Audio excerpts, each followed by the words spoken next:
Dose Incredible NDA, The man. Dose Incredible Industry NDAs. standard. Okay, no more NDA talk. We're on the air. Oh, oh man, yeah, happy. We are 2 days away, 3 days from 2022 being over. How did this happen? How many days? 3 days, right? Yeah. Today's the 28th. I keep thinking, I've been thinking it's the 30th for the past 3 days. I got to say, though, I love this week in between Christmas and New Year's where time just kind of stands still. Yeah. This is a lot like a Twilight Zone This episode. is a Twilight. Is that why they do the Twilight Zone New Year's marathon? I think so, because time kind of stops. People are kind of, even people that are working are kind of half working. Yeah. People And, are like, oh, you at work? And I'm like, not really. Your Christmas decorations are still up, even though Christmas is gone. Half up. Inside is cleaned out. Outside, the decorations are still up. My decorations are going to Valentine's Day. Let it ride. There's some red lights in there, right? Let it ride. Exactly. Let it ride. All right, audio's working. Sounds good. JJ's here, so no one's there to check if the audio's not. I had to check it myself. Anthony's there to help us out. JJ's in the studio. What's up? But I thought this would be perfect, man. We were going to originally make it like an award show. And in a way, it is going to be unofficial Dose incredible award shows. We'll be picking out memes of the year, movies of the year, shows of the year, wrestling moments of the year, and just pop culture moments. We were going through our Instagram, which we're going to do live here, and it was just like, Mario, you kept going, what, that happened this year? Oh, that was this year too? It's like, damn, we did a lot. We did do a lot. Middle of the year just exploded. Yeah. Like we're coming off of 2021, just like, okay, recover. The middle of the year explodes, and all of a sudden it feels like 2 years ago. It's the roller coaster effect. Yeah. That click in January and February. Yes, sir. But I was going through a list of some of the shows that actually happened this year. And we're talking all the way back, going back to Boba Fett, like toward the finale of Boba Fett, I think. Boba Fett was this year? The end of it, right? It ended like right around Christmas or the week after. I feel like you're right about that. Yeah, so we're coming up on a year, and that feels like a lifetime ago since they've messed up Boba Fett. What's up, YouTubes? EWETOOB. What's up, algorithm? Hopefully you're going to have a happy new year. So what's up, JJ? Thanks for coming in studio here. Always happy to do Thought it'd be a perfect guest to go over some of these. So let's just jump right in, man. I'm ready. What are we jumping into? Let's just go, since I got the TV shows pulled up. I'm going to just give a list of all the shows that dropped this year. And you guys stop me when there's one you want to talk about. Because this is all the shows that dropped this year? All the of note shows. There we go. All right. Yeah, so we might miss some, and if you're watching this later on, let us know which one you missed. So I guess The Witcher Blood Origin is going to be the last IP show of the year, which I think just dropped on. I don't know if you guys are Witcher guys. Watch The Witcher on Netflix. I've never seen an episode of The Witcher. You will after all the controversy of Henry Cavill not coming back and Thor's Now I'm taking interested, over. though. Yeah, I do want. I like controversy. So obviously Netflix, I think, knocked it out of the park with Wednesday. That Yes. show. Yeah, I just finished Wednesday. What'd you think? I loved it. I thought it was great. I remember a couple episodes ago of the podcast, you were talking about the twist. Oh, yeah. And I was thinking, I was like, okay, I know what it is. I know it. And then boom, they hit you, and I was like, oh man, okay, I didn't see this, and this happening. So yeah, no, it was good. It was a lot of fun. I have not seen Wednesday, but I've watched that dance scene about 1,000 times.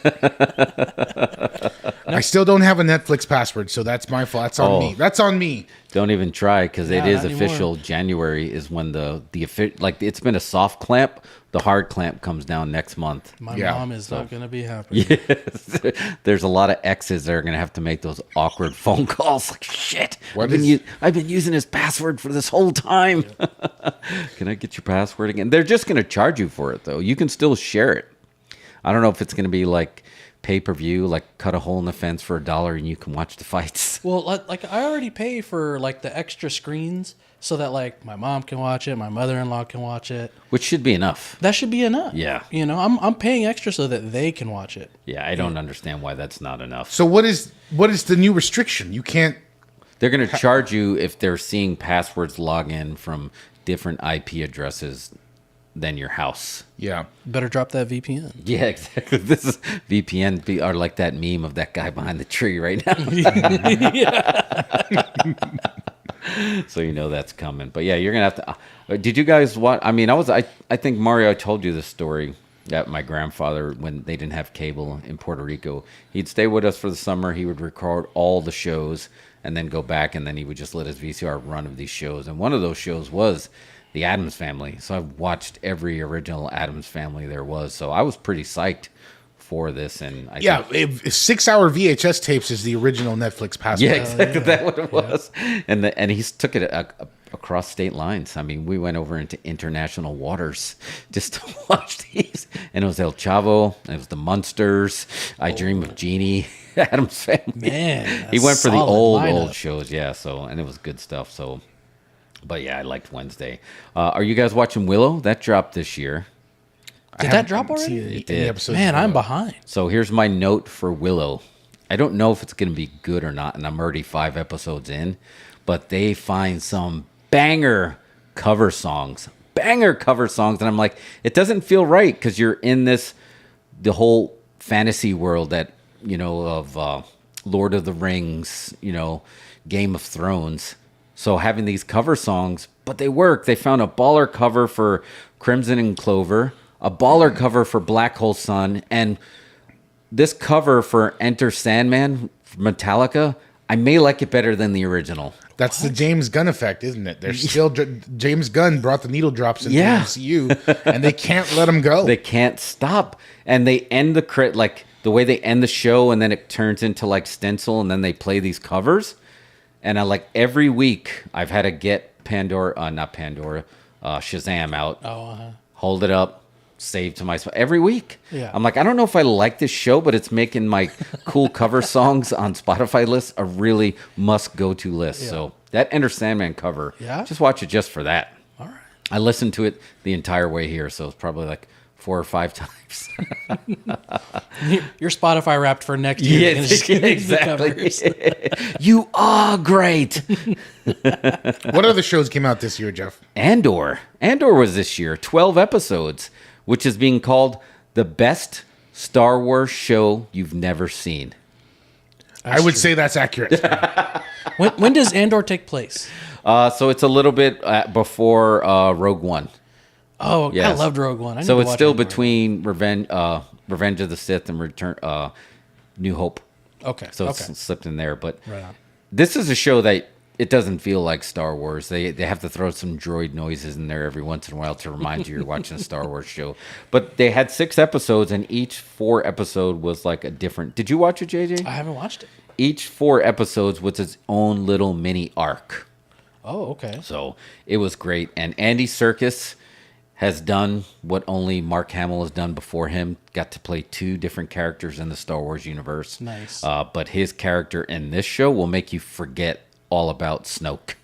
Wow. He's that good. I mean, this Thank is goodness. the one that Snoke was garbage. I cry. I get emotional over Anakin falling to the dark side, Sure. but that's more like nostalgia. But this episode, Andy Serkis has a scene in here that'll choke you up for real, and you're like, you never met that. Like, imagine crying over a perfect stranger. That's what happens with that. But it's getting to the point where if you fall behind, it's very hard to go back because there's always something else dropping. But we're in a little bit of a void right now, so Andor could. Now's the perfect time. Yeah, but season 2 is already lock, stock, and barrel, ready to go. Wow. So it was good that they did something with IP and something different, and didn't have to worry about the sacred timeline that is the Skywalkers. Like Ahsoka. Ahsoka coming out next year, and that everybody's already raving about it and hasn't even dropped yet. So this one, they didn't even have to worry about. We don't have to worry too much about the continuity. All right, is there any non-Disney shows on this list? Yeah, there's Severance. Severance was this year? Severance was this year. All of it? And Severance, I would say, was probably one of the best shows you never knew was coming. Yeah, Severance was this year. Wow. Severance was phenomenal. And I tell when you're talking to your non-nerd friends and you want to recommend a show that's not pop culture like that, Right. Severance is my go-to. Oh, have you watched Severance? As I drink my wine. Right. What Severance is on Apple Plus. Apple Plus. I'm about to get Apple TV Plus back for Ted Lasso coming up. So I got like Ted Lasso to watch. When is Ted Lasso? I need to get mine. I need to re-up mine. Apparently it got pushed back. It got pushed a little bit, yeah. Yeah, so I have Ted Lasso. I have the next season of For All Mankind. Oh, For All Mankind's on there. Foundation to watch. I have Severance because I keep hearing about Severance. So I'll go. Yeah, you Severance got is good. The only thing about Severance is you kind of got to muscle through the first 4 episodes. Yeah. Okay. They give you nothing. It's like WandaVision. There's no clues, and you're just like, what the hell am I even watching? But there's a payoff where There I is don't a know if payoff. Wanda had the payoff. This was one of the episodes, the last episodes. I don't remember being that tense for an entire episode. You just have to muscle through the first half of the season almost. I think Ben Stiller is going to get some notes for the next season. Maybe make it so people can get into it a little faster than 5 episodes. I think people will be ready to go. How do you have Ben Stiller directing this and you have Christopher Walken just kind of snuck in there as one of the characters and you didn't know it? But yeah, I don't know. The Golden Globes are coming up in a couple of weeks, and I thought that show was a lock for some awards. You would think. It felt like award baits for me. Yeah, it's a little too weird probably for the Golden Globes. Yeah, they might not be. Golden Globes just like celebrities. They don't really care about art. They just want people to drink. They just want they want celebrities to drink and come on their show and say, Yeah, there you stuff. go. Say stuff. Is one show I'm looking through the list of shows that came out. I pulled one up. That was this year. That was this year. Yeah, stuff that came out because I'm surprised. Well, we had 3 fantasy shows in one year, which I thought was crazy. So you had The Lord of the Rings, The Ring of Power on Prime, House of Dragon on HBO Max, and Willow on Disney Plus. All 3 have that same exact vibe, and I was like, I can't believe this all happened in the same year. Because I kind of look at those as somewhat. Oh, and I guess you can count The Witcher a little bit in there too. Probably put The Witcher in there too. And then, so was season 2 this year? Oh, the Blood Origins just dropped. So, but what are the odds? Everybody's getting in the IP business, and the Lord of the Rings. I don't know if you guys watched it. I watched it because I'm a completist, and I didn't. I watched it. What's your notes? I watched it. Yeah. They got it done. They got you made a movie. I'm really surprised, and maybe that's just how kind of out of touch I am. That fantasy stuff like that is so big. It's so popular. That when that when all that stuff was coming around, like just next fantasy IP, and it blew up and became incredibly popular. And I was like, where did this come from? Like. It did, yeah. I don't know, and I guess you can throw Harry Potter in that bucket too. Sure, yeah. Harry Potter started the fantasy fetish that everybody has. It did, because as children they were groomed to love wizards. Although the Wizarding World, we'll get that in the films. It didn't do that well this year, and that might have been the end of the Fantastic Beasts franchise. They might go back to the Harry Potter well, but I predict it's not going to do as well. The Lord of the Rings show. So you watched the whole thing? I did. Well, did it look to you like the most expensive show ever made? No. Why was it so expensive then? I don't know, but they said it was a raving success, and season 2 is going to knock your socks off. Inflation. A lot of people ordered stuff on Amazon Prime while watching it. Maybe that's why. So it was a raging success. Dude, that's a great idea. They probably just put the links in there. Yeah. Right. If you're I need bored a in the sword. show, why don't you order a Swiffer? We'll send you a Swiffer a month. All you have to sign up for Subscribe and Save. You'll never have to buy a Swiffer again. They have the little like frame flashes of buy now. They For, because they do the throughout X-rays show. on there, right? Where you Oh, can yeah, stop yeah. in the middle of it and look at stuff. You can buy this wig on Amazon.com. This next show I would put up there. There was a top 5, and we talked about Severance. I would put this next show. I don't know if either of you watched it. Sandman on Netflix. They got it right. Yeah. Oh yeah. They got it right. That was so good. Most definitely. I'm already ready for season 2, and I felt like that got over so well for Netflix. And then Wednesday came not too long after that, so you didn't hear much about it anymore. But I feel like it was really catching on. That's another show you can recommend to people and be somewhat safe and not go nerd. nerd. I didn't think Sandman would ever get made because I think it's been kind of in development hell since since the book came out, Right. the comics came out, and then finally, I remember seeing the first cast pick for Sandman. I was like, oh man, okay, it looks like we're gonna do it right. It's gonna happen. It's gonna happen. And Gaiman, getting his stamp of approval. Yes. was huge for sure. And next show that I'd put in my top 5 with Sandman and Severance is one of Mario's Why Aren't You Watchings was The Offer. That was The this Offer is fantastic. The Offer was great. And the only thing I wish was like, can we make another season? Like, can you? Because that was kind of like based on a true story. Godfather 2. Yeah. But I guess the main character wasn't there for Godfather 2. No, he wasn't. But I want to see him make The Longest Yard, which I didn't know he produced after that, right? That's how the show ended. I want to see the making of I want to see him negotiating with Burt Reynolds. Yeah. I need to see somebody play Burt Reynolds. I need to see actual Burt Reynolds. Somebody on the show. played him on the show. Who played him on the show? Oh, yeah. Who was that? I didn't recognize who he was. I don't know if it was a known guy. I need to see actual Burt It was Reynolds. somebody famous, but I don't recall. What else is on there? Again, and this is more like we don't have to talk about whether you like the show or not like the show, but we talk about time kind of broke in 2020 and everything feels a little wonky. Can you believe that Obi Wan Kenobi was this year too? That was this year? That feels like a lifetime ago. Those 6 episodes were this year. I literally only watched the first episode of that. Yeah, that's right. You kind of gave up on it quick. It lost me fast. Yeah. I don't know, man. I think for me, the IP-based shows that Disney took to series, most of them did not work for me. I think, and I like my opinion has always been, I feel like the series devalues the IP.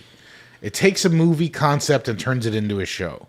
And that's fine. It's an idea, but a show just historically is smaller than a movie. Yeah. It just is. No, you're right. Before the actors didn't want to be TV stars for too long because it could affect them being movie stars. Yeah. Where now you have movie stars going to do streaming series. But I think this goes specifically for the IP-based shows. You know what I mean? Yeah, it's tougher. Those are big swinging concepts. There's a great cut, and I watched it, of somebody who literally went onto Reddit, took all the Obi-Wan stuff that was important and needed to make the show, and they turned it into a 2-hour movie, and it was great. And they cut out all the bullshit. Yeah. They cut out all the bullshit, and it looked great. And of course, it got pulled down instantly. Like, don't make that. There's a cut of, I think, the original, not the first 3 movies that come, episodes 1, 2, and 3. I think it's like the Topher cut, and Topher, what's his name, Grace? Oh, Topher Grace. Topher Grace from did the guy that. from Some sort of that fan 70s edit, show. yeah. Yeah, he did a fan edit, and it cuts it down to under 2 hours, and you get the gist of, you get what you need to get from that, and all right, great. This is what you have to do for this generation. We're used to watch-alongs and super cuts, and like here's everything you need to know. I watched that for Avatar before I went to The Way of Water. Here's everything you need to remember before you see Way of Water. Instead of sitting down and watching the movie again, I watched that. And I think you can do that with television shows too, right? Just cut through it. Yeah. It's hard to believe that Marvel let people down 3 times. Had 3 shows this year with Moon Knight, Miss Marvel, and She-Hulk were all 3 this year. They squeezed in 3 shows. Dang. Our friends over at I think I consider him a friend at Screen Crush. He broke down everything you needed to know in Phase 4, and it was an absurd amount of hours compared to Phase 3. And it just goes to show, because now they squeezed in the shows and the movies. But he cut down everything. I would tell you, don't go back and watch any of these. Go to Screen Crush and watch this, and you will get the exact gist of everything you need. To me, the future of these shows I feel like these were an experiment. I don't think they shouldn't do this again. I think the heart of what they want to do with that is the specials. Yeah. The specials. Do a single movie, do a 2-part miniseries movie. That's old school, right? You have a 4-hour movie. Do something like that. Just the series has to stop. I think it's just doesn't work for these characters because these characters are bigger than a TV show. Yeah. For me. I totally agree, because both Werewolf by Night and the Guardians Christmas special got multiple viewings for me. I was able to consume it more Werewolf by Night was like great. I would back in the day before the internet when you just watch movies over and over again. I did that with both specials. For any of their shows, I never went back and watched any of the shows again. I consumed it and I moved on. The specials, I watched them both a couple times. Now, they're holiday centric, so that kind of helped. But I'll go back and revisit Werewolf by Night every Halloween, and the same thing with Guardians Christmas. I'll revisit that every year now. I feel like for the shows, that might be the whole point is not to go back and watch them again. It's consume it because you're waiting for the next movie. Yeah. And You just know, to and try so to hold you over. and so and when Moon Knight gets into a movie or makes a cameo in, I'm guessing, the next Daredevil TV show, or She-Hulk, wherever she pops up again, you know, I feel like that's what the shows are for. They're like, hey, here's an introduction. Wait for them to pop up in a movie. Yeah, here's You know, their versus origin story. Right, here's an origin story. They'll pop up in a movie versus like a Werewolf by Night, and then the Christmas special. Those are like, okay, we're gonna go back and watch those because these are, like you said, they're specials, Right. You know, and they're meant to be consumed probably yearly, you know, and so it really feels like that you kind of go through and you watch it because, well, I'm gonna see them later down the line. Right. Yeah. Yeah, and that totally makes sense. And again, Screen Crush, the Phase 4 supercut, it alludes to exactly what you just said. Because he cut through all the little pieces that you need for the bigger story, and he just showed that, and you didn't have to sit through any of it. Yeah. So I thought that worked well. What else is on the list? So there's a couple shows that came out this year that kind of people had high hopes for and didn't work. Halo and Outer Range. Did you guys watch either of those? Halo, obviously based on the Xbox game. I didn't see either one of those. I no. watched episode 1 and Abandoned Ship. I watched all of Outer Range. It wasn't bad. I watched it. Did any? Okay, look. Is this the end of the list? Is there more on the list? There's one. Well, there's one more that's going to believe that this was this year and probably is on the top of both of your list. It was Cobra Kai was this year. Oh, yeah. Wow. I didn't finish That's the true, season. yeah. You know that? What? Yeah, I didn't finish this season. But Netflix wow. booted me halfway through the season. I felt like I was having a binge and I fell asleep. I woke up. I was logged out. Oh no. Oh no! And that It's was it. terrible. Netflix is a heel. There's your short. There's our short. Yeah, Netflix is a heel. total heel.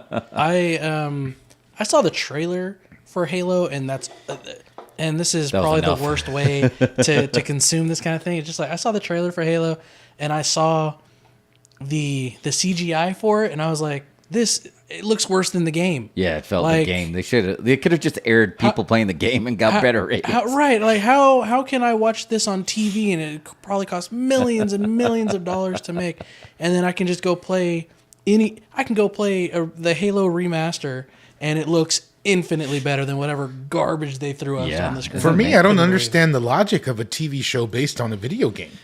It doesn't make sense to me. I don't know why that's even a thing. I've watched cut screens sewed together on YouTube and into a cohesive story. I watch those more than I'd watch something like this. Well, yeah, because that's a thing. Yeah. And watching video gameplay is a thing, but a completely scripted TV show based on the game doesn't make any sense to me. No. I think you could. I think there's plenty of games that lend themselves to that kind of thing. Like you could get, like you can do Mass Effects 1 through 3. Oh, yep. You know, and then make those their own TV show. And then there's just so much because there's nothing pre-established after those games. Right. And so just like you can just start creating content. And just leaves you open. So yeah, like you can, you know, there's some, and you know, like The Witcher, but The Witcher's based off of a book series, so it's yeah, they already kind of did But it. you Well, know, I think the there's- world is already preparing for 2 weeks. Speaking of video games turned into TV shows, do you guys ever feel like when there's a show that hasn't even come out yet and it's already a hit? The Last of Us is everywhere, based on the game, and I feel like yeah, that's The Last already of Us, gonna yep. that HBO Max servers are gonna crash on the opening episode. Like Yeah. they've needed something to bring back Game of Thrones, and House of Dragon started that. but they need something other than that universe, and I think The Last of Us is going to do it. HBO kills it on series. They're probably the best maker of series out there. Hands down. Like, I'm so disappointed that we're not going to get another Westworld, and they're dropping it, because that was also this year. Yeah. And this last season was probably the best season, but since season 1. But like you were saying, Mario, sometimes people got to just like get to the point, and it took them too long to get to the point. That's true too. Yeah.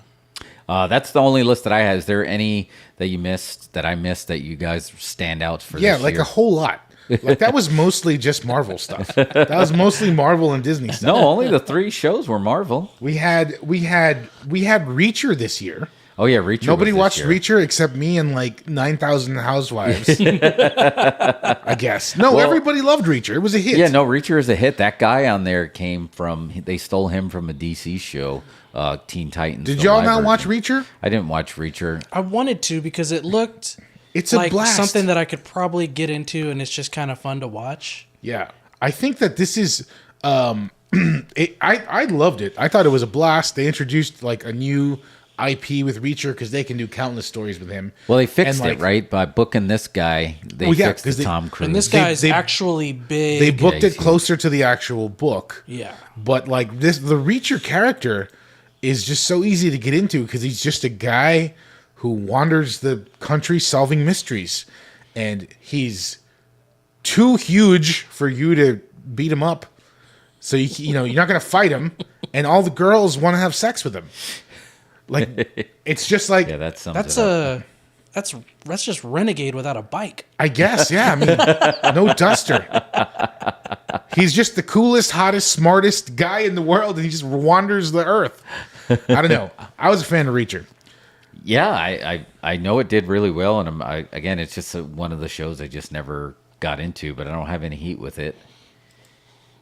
Was there any JJ that are not on that list? I can't think of anything. I know your Strange New Worlds. That was this year. Yeah, That's Strange. Star Wars, although yeah. that falls under IP.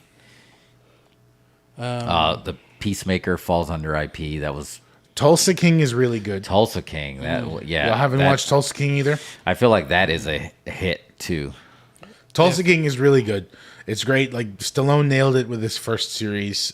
He's perfect in it, and it's really entertaining. It feels a little like The Sopranos, but a little more broadcast TV ish. If Stallone's willing to come back, you think could they do a season 2? Oh yeah, they're going to do more seasons. I'm sure they're going to book it in for a couple of seasons. Yeah. It's a great setup. It's like I said, it's Sopranos esque, and I think one of the Sopranos writers works on it. Nice. He goes to he gets out of jail. The mob sends him to Kansas City, and they're like, go out there and start up a unit, and he just that's what he does. So he's out. It's good. It's really really good. I recommend it. Yeah, I never read any of the books either, so There's Tulsa King books. no, I'm sorry. I was thinking Reacher. Oh, Reacher, yeah. no, there's not. I never read the Reacher books either, but the show is great. Yeah. It's just like it's a lot of fun. It's got the feeling of a 1980s kind of action movie where people are just murdered indiscriminately. I know you can't. It's not PC to say that anymore, but that was the vibe of 80s movies. Oh, 100%. People would just get killed indiscriminately or shot in shootouts, and you would move on with the show. RoboCop 2 being the Yeah. absolute definition of 80s movies. So Mario, if that's your vibe, then one of the non-IP shows that I watched that I enjoyed was The Old Man with Jeff Bridges and John Lithgow. Now I didn't see that. Yeah, that one. That's a little bit of your vibe because it has that 80s type thriller where Jeff Bridges is kind of the retired hitman vibe. And John Lithgow as a heel is going to blow your mind. Because I feel like he never plays a heel. No, he started as a heel. Oh, wait. And He was with in heel in all the the Denzel movie, right? What was the Ricochet? But before that, he was a heel in like the early Brian De Palma movies. Really? He's the heel in that's Blowout. right. He's, Oh, that's right. He's in Blowout. he's the heel in Raising Cain. what's the Kevin Bacon movie? The dancing Footloose. Oh, Footloose. He's the Footloose. heel in Footloose. Footloose. Come on. All right, He's I the guess heel he in is more of a heel. Oh, that's right. Okay, Yeah. maybe he was more of a heel than I thought. Maybe that's why he did so well. Yeah, But if just you- a fun fact about him is he has a children's album that came out like in '99 or something like that. Oh, really? Yeah, it's called "Singing in the Bathtub" or something. It's hilarious.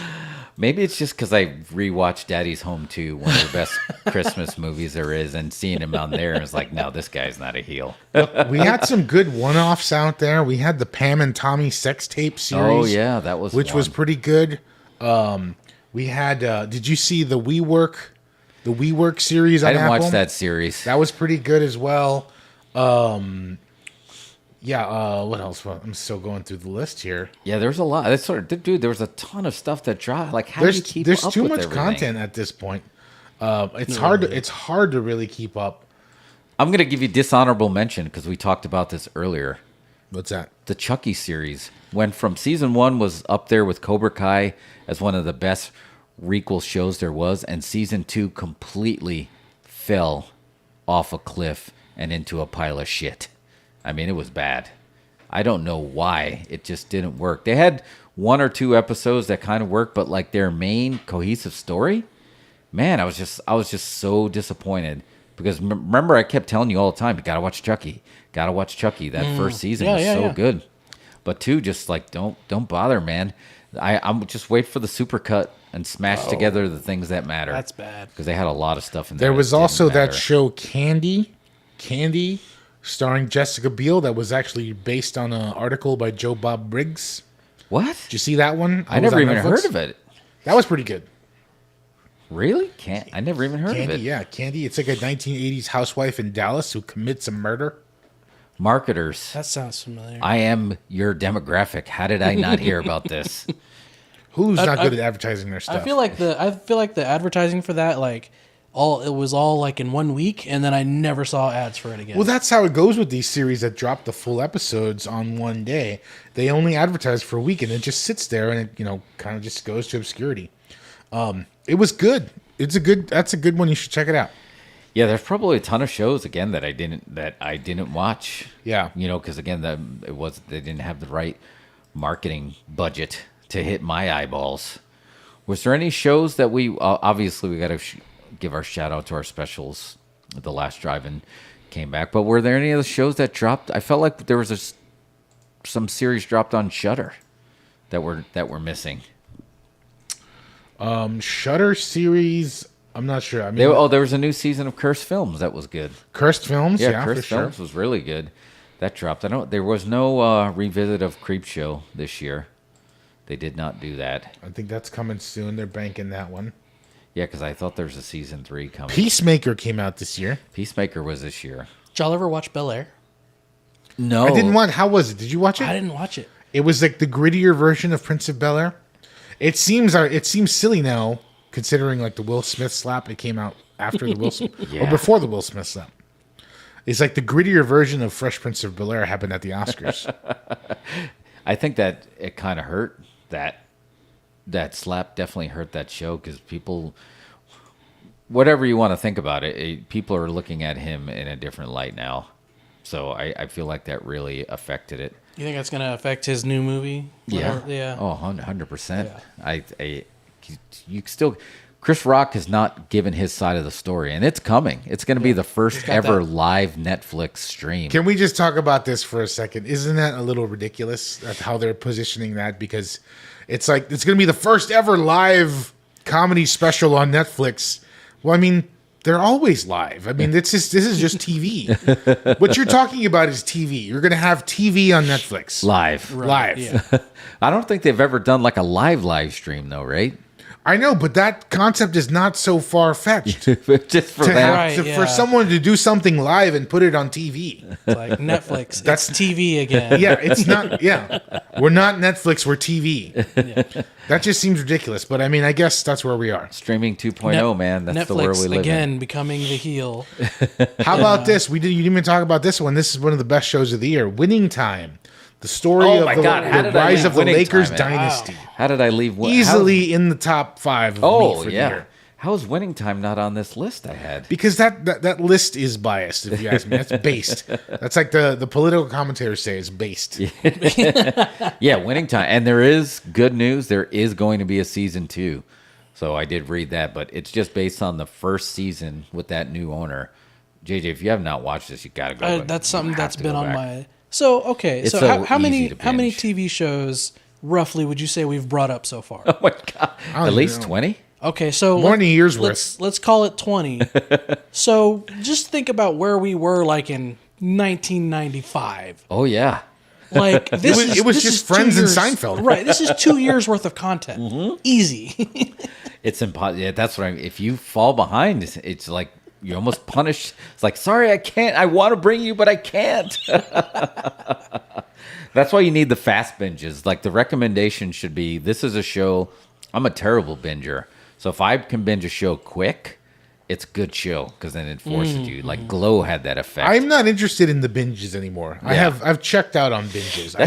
I think what I like is the mini binge, where it's like I'll watch like 3 episodes. Yeah. Like you I'll go, wait till 3 episodes stack up. I've never been at. Yeah, you're right.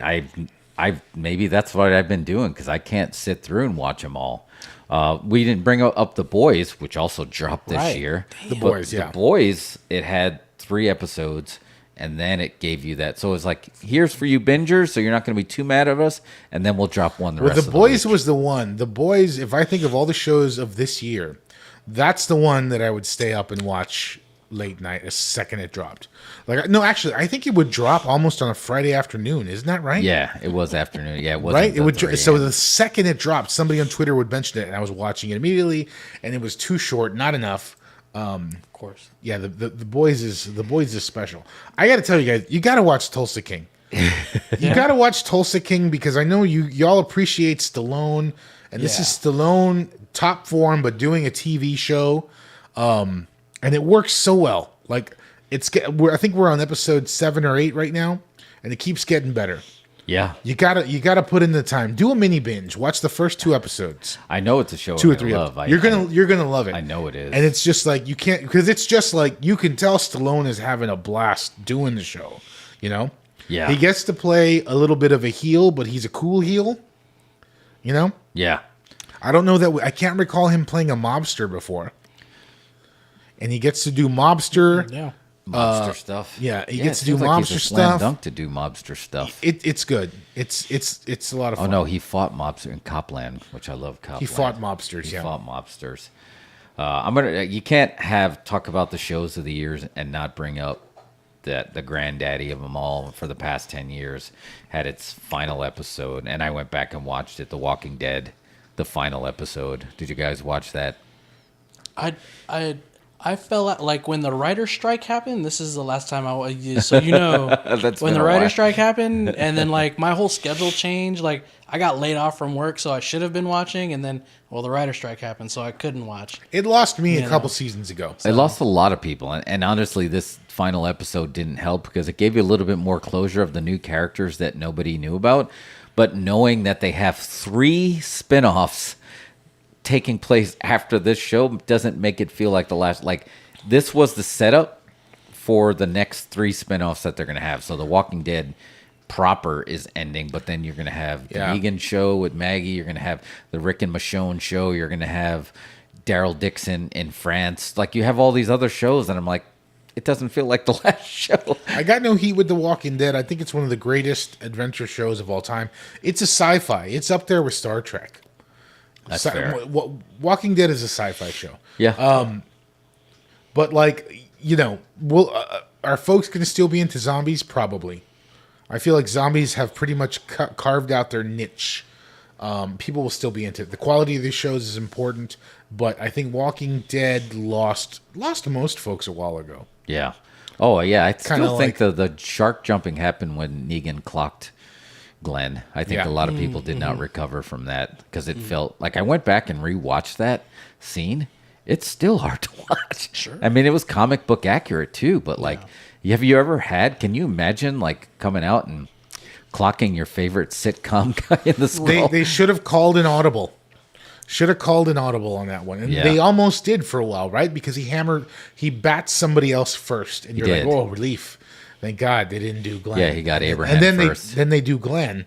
And you're just like, oh, Yeah. this makes me uncomfortable. Yeah, they never recovered from Yeah. that. That was tough. And to their credit, it was comic book accurate, but nobody needed to see that. I'm just surprised that zombie content has gone on for as long this as it did. long. I mean, yeah. 2009 is when this came out. Yeah, it's been that long. I mean, we're this deep, and like, is this longer than the Dracula the vampire runs of that we got? Because I feel like there was the whole Twilight. Well, I mean, the whole second run of vampires has been since early 2000s. Since since what? Before Well, I mean, Walking Dead probably kicked it off. Oh, you're talking about zombies. Yeah. Yeah, Walking Dead kicked off the zombie one because I just remember being in awe. Like, they're going to make a TV show about zombies? How's that possible? Right. We've only gotten them in movies before. Yeah. Yeah, and I feel like, was it 28 Days Later, like, really was like, hey, was like, hey, here's some zombies, and here's a self-contained story. And so I'm kind of going off of that, like, because 28 Days Later, like, they just... they were like, oh, okay, well, after a certain time, the zombies died off themselves. So I'm like, I'm waiting for that to happen for Walking Dead. I'm like, man, we're 12 years into this game here, 13 years, and those zombies are still happening. Yeah, they haven't rotted away yet. Yeah, they're still hungry. Like, you still here? Yeah, right. You're still here. Go home. Oh, I saw a funny meme about the "You're still here," but we'll save it for our meme section. All right, that's. I'll put you guys on the spot. To end our show spot, the number one show that you would recommend to somebody. Again, I already gave mine away. I recommend Severance because I feel like that gets what Mario's talking about, the non-IP, because a lot of people have IP fatigue. That gives you the non-IP, but it also gives you that little bit of quirkiness that makes you feel like, okay, this is something that you're biting into something. Mm-hmm, mm-hmm. So that's what I go with. It was close though, Mario, because The Offer is up there. The Offer is up there. The Offer's super entertaining. The Offer is up there. For me, I got to be honest. I think the most fun I had watching a series this year was Reacher. Okay. Reacher to me is just a blast. It's an action series with a good story, good writing, good characters. All around, I can't wait to see another one of these. Perfect. It's an easy binge. It's fun. Your wife will like it. Something you can watch with the wife. Yeah. You need something to watch with the missus. You'll like it because of the action, and Reacher's cool, and you want to be Reacher, and then your wife will like it because she wants you to be Reacher, and they'll be like, everybody wins. Everybody wins if you watch Reacher. That's my recommendation. That's the hook.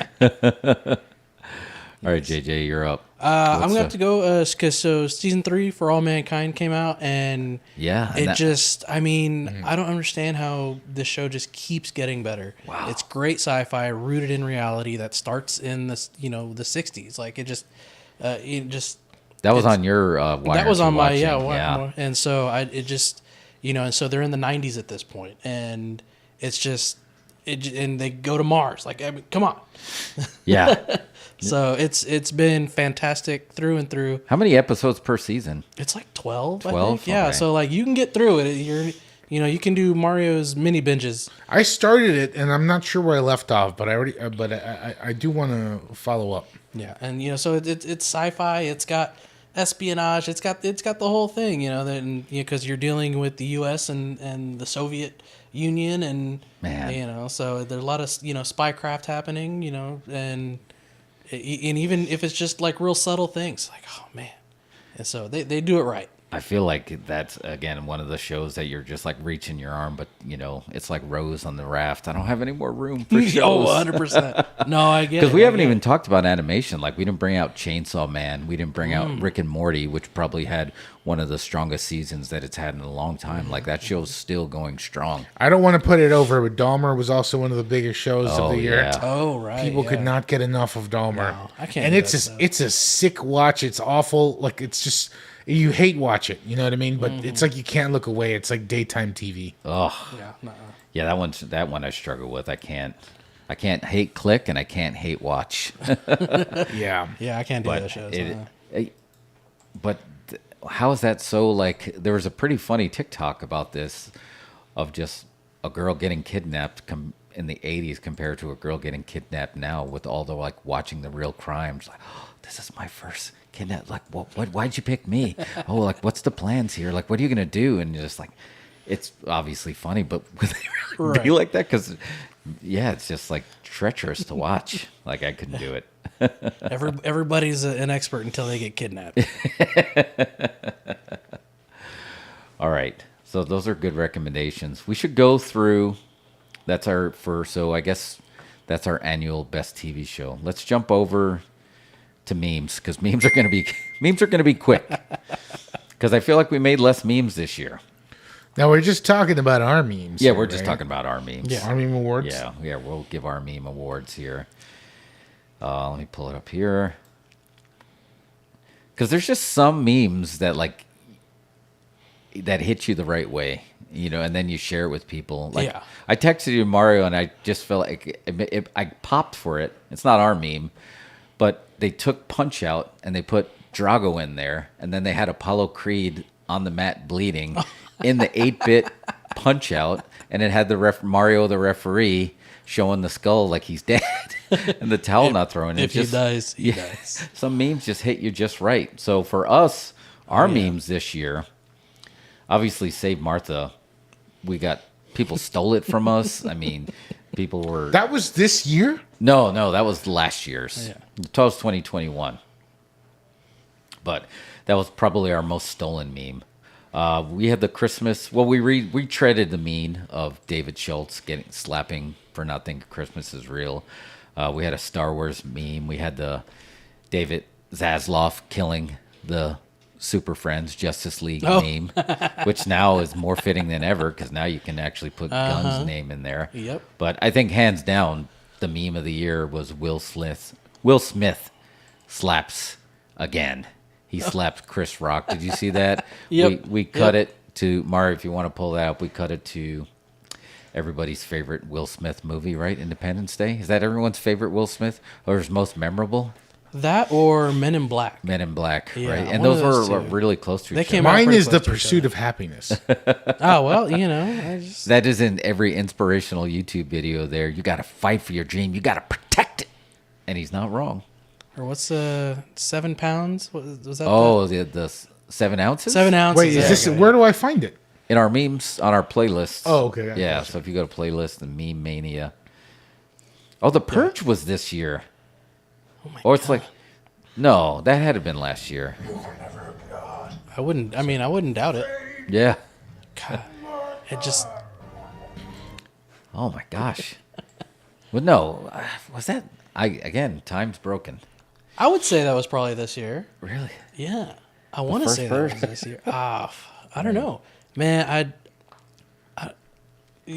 people talk about, remember earlier this year when this happened? No. Are you sure that was not a year, 2 years ago? That's what Man. everyone feels like. I've just blocked out everything. Man. You found it, Mary? No. No, No. I'm still looking for it. I don't even know. I don't Yeah, know so what if you go to our page and then you go to our playlist and then you'll see wait. Meme Mania and then hit full playlist. Yeah, there it is. This year,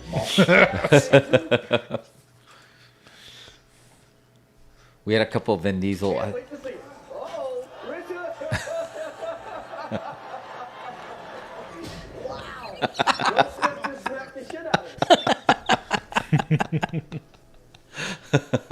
Star Wars meme. No, you remember that? I can't believe that was this year too. That was also this year. That was also this year, the craziest Oscar moment. You could have told me that was like 5 years ago. And like now, Will Smith is trying to make his comeback.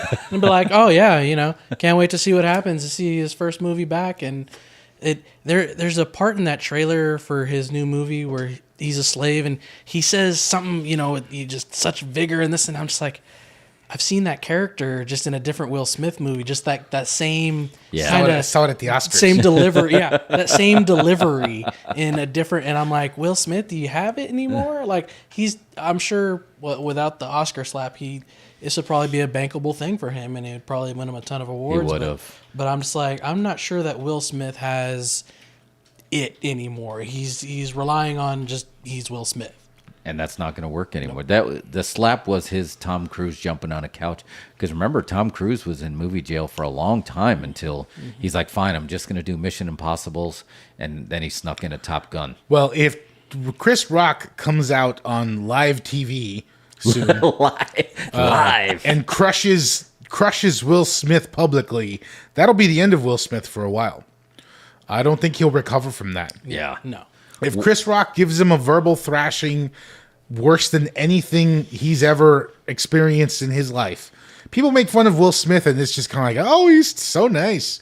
That's like the joke, right? It's just like, oh, he did. Parents just don't understand. That's the joke. Yeah. No, Will Smith is like an insecure weirdo who gets abused by his wife and I don't know, whatever Chris Rock ends up saying, it could get bad. It could be really bad for Will Smith.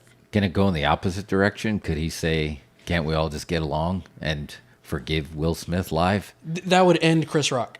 Yeah, that would be the end for Chris Rock. Like, no, so it would be the opposite. Because we all want him to say, just give him the verbal smackdown. And if he goes, can't we all just get along? Like, not in today's society. No. Like, 100 years from now, he could say, can't we all just get along? And that might go over well. I don't think that'll work because I think everyone has drawn their opinion about why that happened.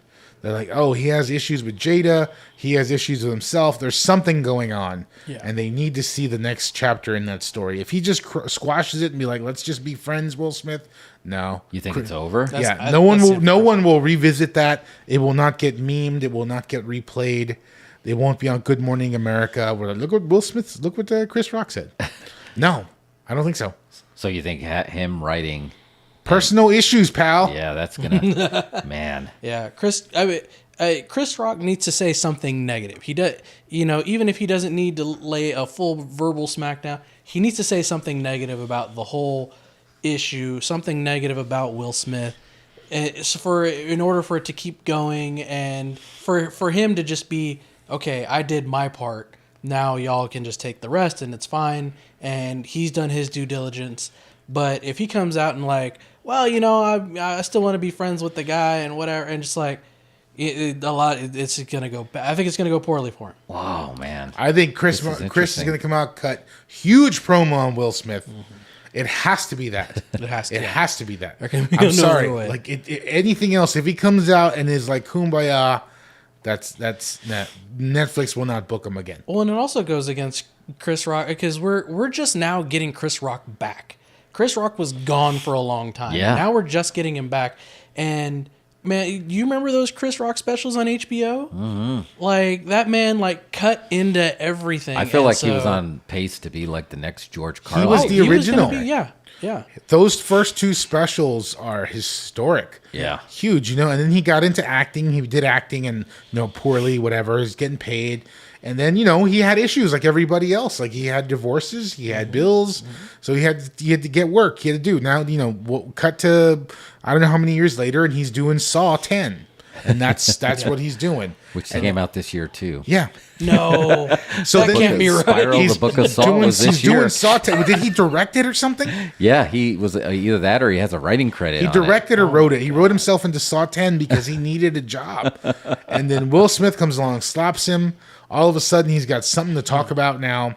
And Netflix is like, well, we will give you this money. Yeah. Here's money. Go. Here's a truckload of money if you tell us what you think about Will Smith app. Comedian Chris Rock comes and says, let's all be friends. It's over for him. Because we still remember his HBO stuff. Right. That's a good point. There's no way he can come back and be like, yeah, we're buddies. It's cool. All right, I'm going to play this. See if you guys remember this. This is going to be Society before that. You ready? Put it... Oh. Justice or revenge? Oh, that's so powerful. Yeah. You know what's from? You got it right. Clash of the Titans. Clash of the Titans. Calibus demands justice. Yep, that's right. But you're right. I don't know if it's going to show how good of a writer he really is because he can't go clear cut one way. He can't say let's all be friends. He can cut a complete heel promo and get over. Can he find something in the middle because him and Will Smith were friends. Yeah. I think he can good friends, better enemies. I think, well, here's the thing. He can cut a full heel promo and he can do all of it. and just give him the full brunt of the of his whatever, of his writing, of his jokes, whatever, and completely go out. And at the end, if he just drops a little tidbit of just be like, well, let's all get along, and that's it. So that's all he needs to do at the end, and he will get credit for both. So if he cuts a massive heel promo and basically gives Will Smith a receipt, exactly. a digital receipt of smacking him in the face. I think that he is completely entitled to give Will Smith the receipt on that, and he's going to have to take it. Will Smith's going to have to take it. Will Smith, how he responds to the lashing is going to declare what happens with his career next. The only way Will Smith can respond to that is like, yeah, that's fine. Yeah. You know, I get it. That's fine. And you know, and even if it's, you know, behind the scenes that they're you know, that Will Smith has personally gone to Chris Rock, apologized, and Chris Rock's been like, you know, he's been willing to make up. It's like, hey, but I got a ton of money coming to me. I have to cut this promo on you. You know, Will Smith has to be like, yeah, no, go cut your promo. I'll say, hey, you know, it's fine, I deserve it. Yeah. And then that's the end. That can be the absolute end of it right there. Yeah. Yeah. And we all know what the issue is. It's not Will Smith and Chris Rock. It's Will Smith and Jada that have issues. Yeah. We all know that's what happened. Okay, you've all been there. You've been at the bar, and your buddy's there with his wife or whatever, and they get into a thing on their own, and it gets awkward, and then they leave or something. You know what I mean? It's just a thing. So there was some issue going on there that prompted that slap. An entanglement, if you will. Yes, An entanglement, if you will. And that's what prompted the slap, and that brought it on. And I think Chris Rock is. I think he is not obligated, but he has the right to speak out about it. Yeah. See what he thinks. Oh, yeah. I think the Native Americans called it the Essene mirror, where you're actually reflecting out what you don't like about you. Exactly. And maybe Will Smith saw himself up there and wanted to slap himself. Yeah. But he needs to work on that slap, though. That was a weak slap. That was so bad. So weak. Like that was like you see like in like a B movie. Like he set himself and then boom. That's He why like people thought it was pivoted a his work. hips and Yeah. like turned his shoulder like he was like being directed by a stunt fighter. Right? Yeah. Like he's like, not only am I gonna go up there and slap for him, camera. I'm gonna be very dramatic about it. Yeah, too. it didn't work. Because if he would have went out there and like a real slap, and people are going to find out what a real slap looks like on a new show coming out, Dana White Slap Fights, that they imported from Russia, where you're just slapping each other. If he would have slapped him like for real, Chris Rock would have had to take a bump.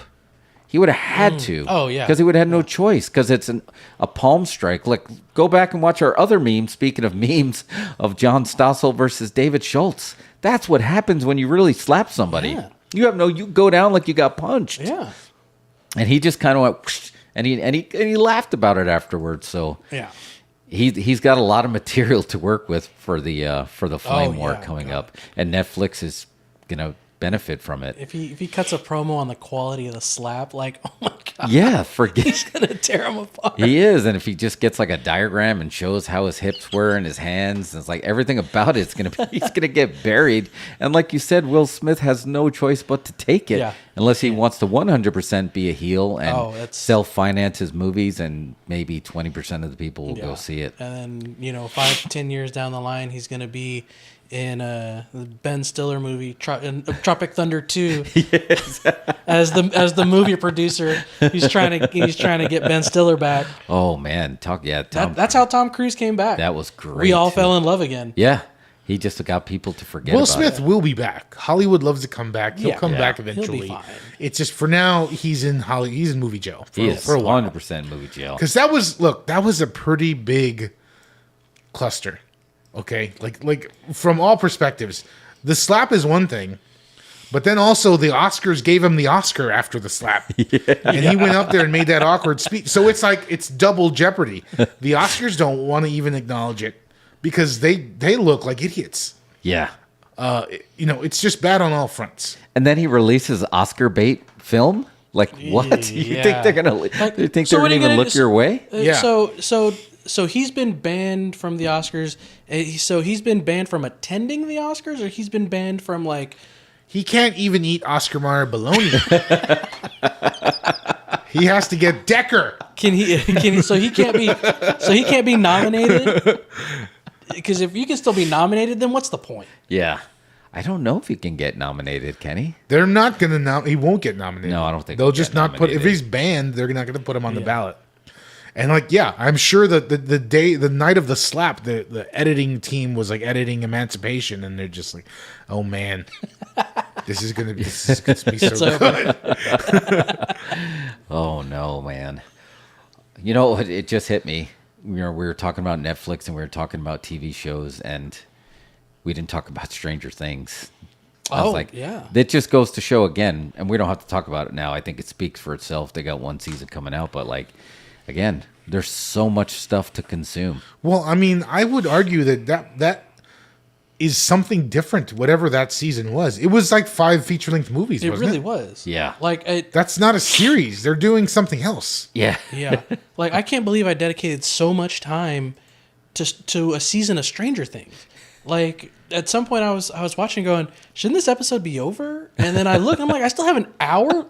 I'm an hour in. I thought it was like when I first watched RRR. Like I was 2 hours in, and I'm like, got to be coming up soon, right? I still have an hour. Oh my god.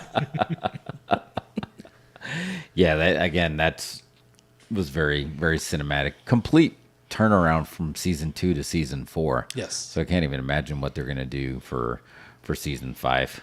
So, all right, you guys want to take a quick break, and we'll come back and we'll do a beer of the year awards. Beer of the year. Beer of the Year awards? Okay, I didn't realize. I got to run to the store real quick. Well, we'll definitely do Primo's beers, Primo beer, and then we'll talk about some of his other beers. All right, man. Yeah. All right, BRB. When it's late and your productivity is falling off, you can splash a little water on your face, or better yet, revive with Vivarin. Government-appointed experts say it's safe and works, and all you need is 1 glass of water. So revive with Vivarin. I can't believe it. Don't you ever quit?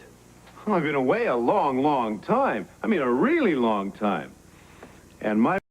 I bet you think my favorite bubbly is champagne. Well, surprise. What I really love is Sun Country Wine Cooler. It's a truly marvelous blend of real fruit juice and premium wine. As a matter of fact, it's the best tasting cooler I've ever had.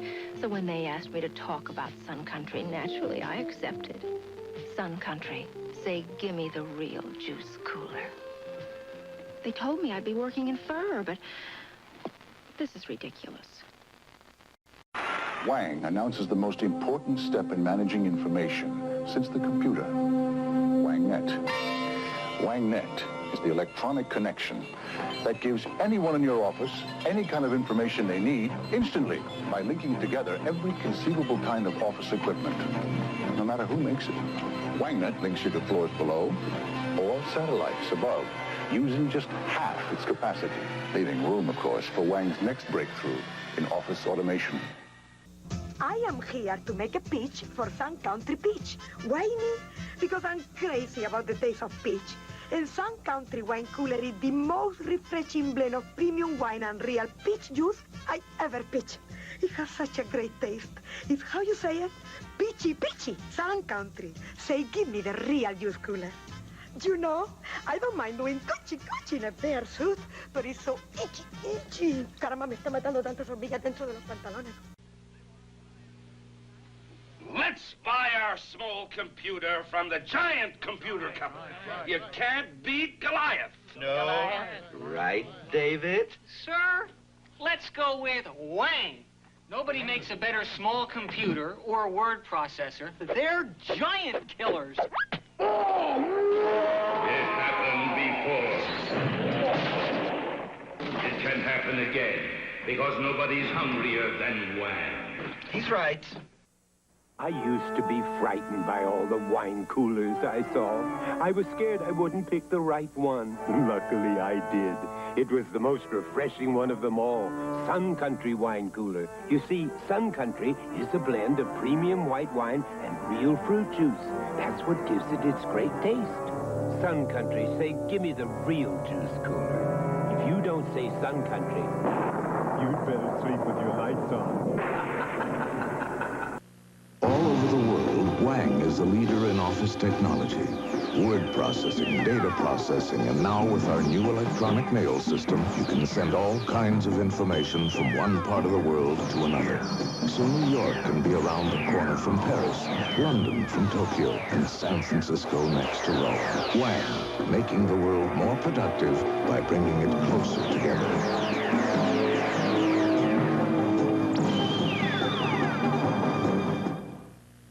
This is the tale of the Sun Country Kid.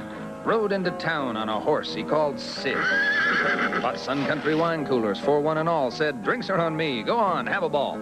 Sun Country's made from juice that's all real and premium wine for refreshing appeal. One sip and you'll know my story is true.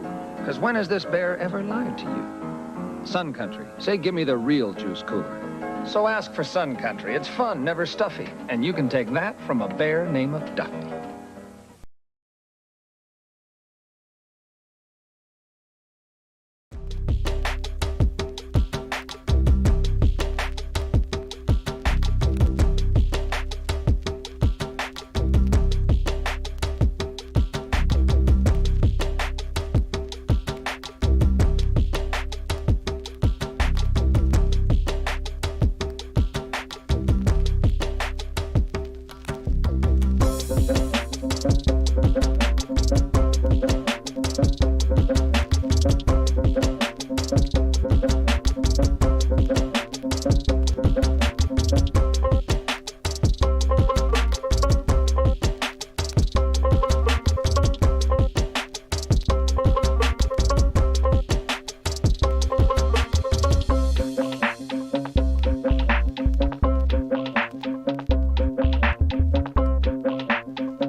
Adjust your internet television. Fireworks are not illegal on the internet. No. They sell them right there at the corner, right at the county line where the internet goes from the the World Wide Web. You can see the internet line is taped off. Yeah. They sell it right over the lines. All right, so it is our last show of the year, so we're going to do a combo platter. First, we are going to introduce our segment we call Weird Beer.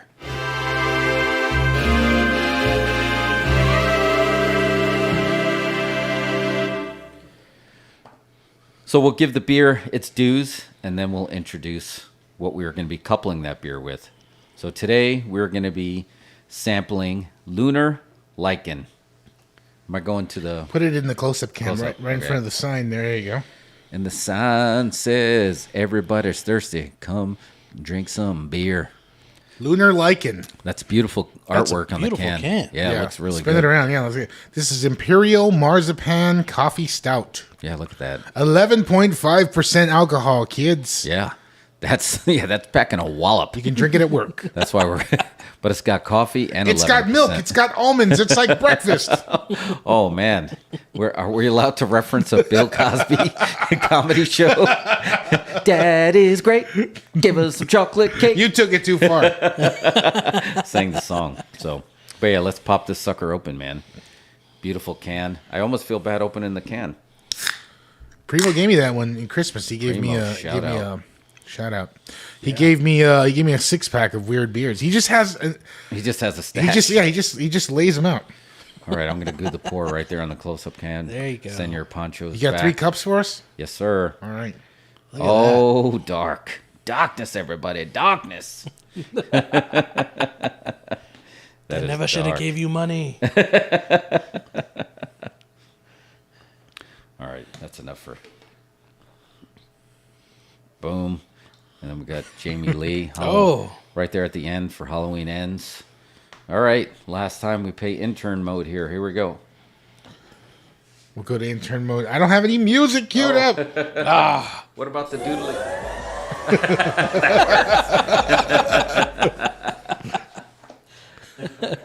That's perfect. I don't have any intern music queued up. Is there anything?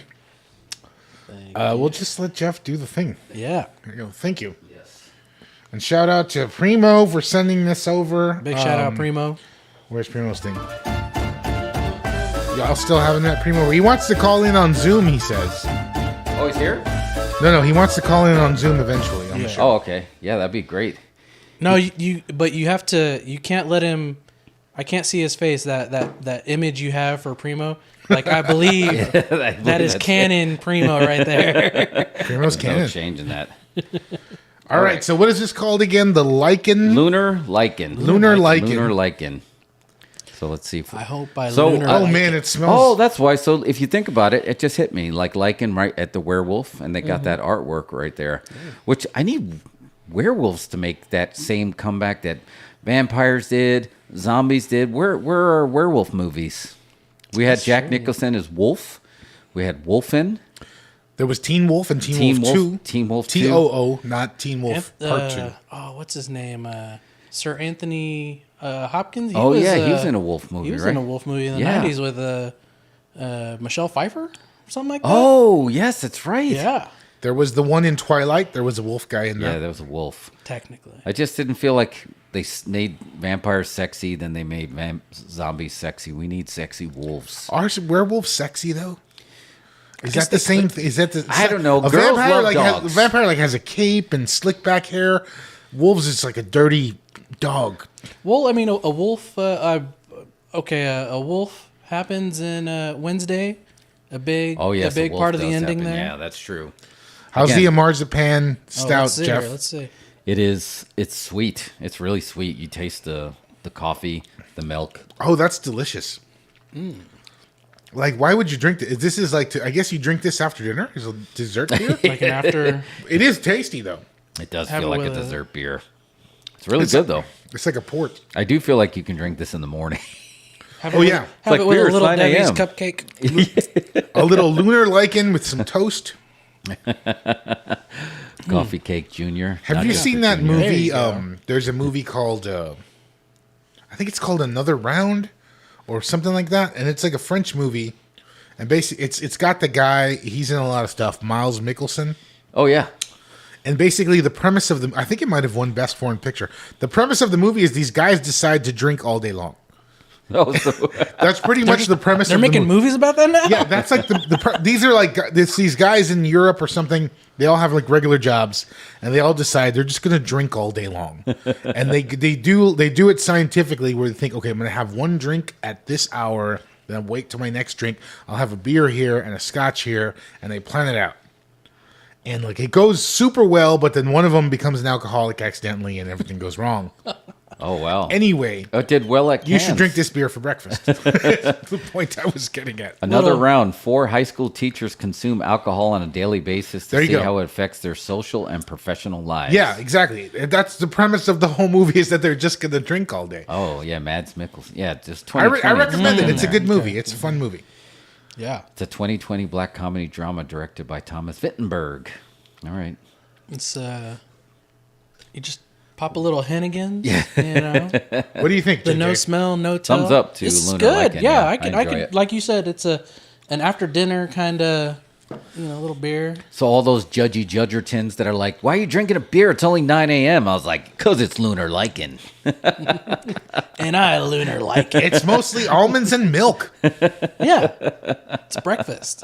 All right, do the other one, Jeff. All right, you ready? Yeah. Now we want to couple this with snack time. Ooh. You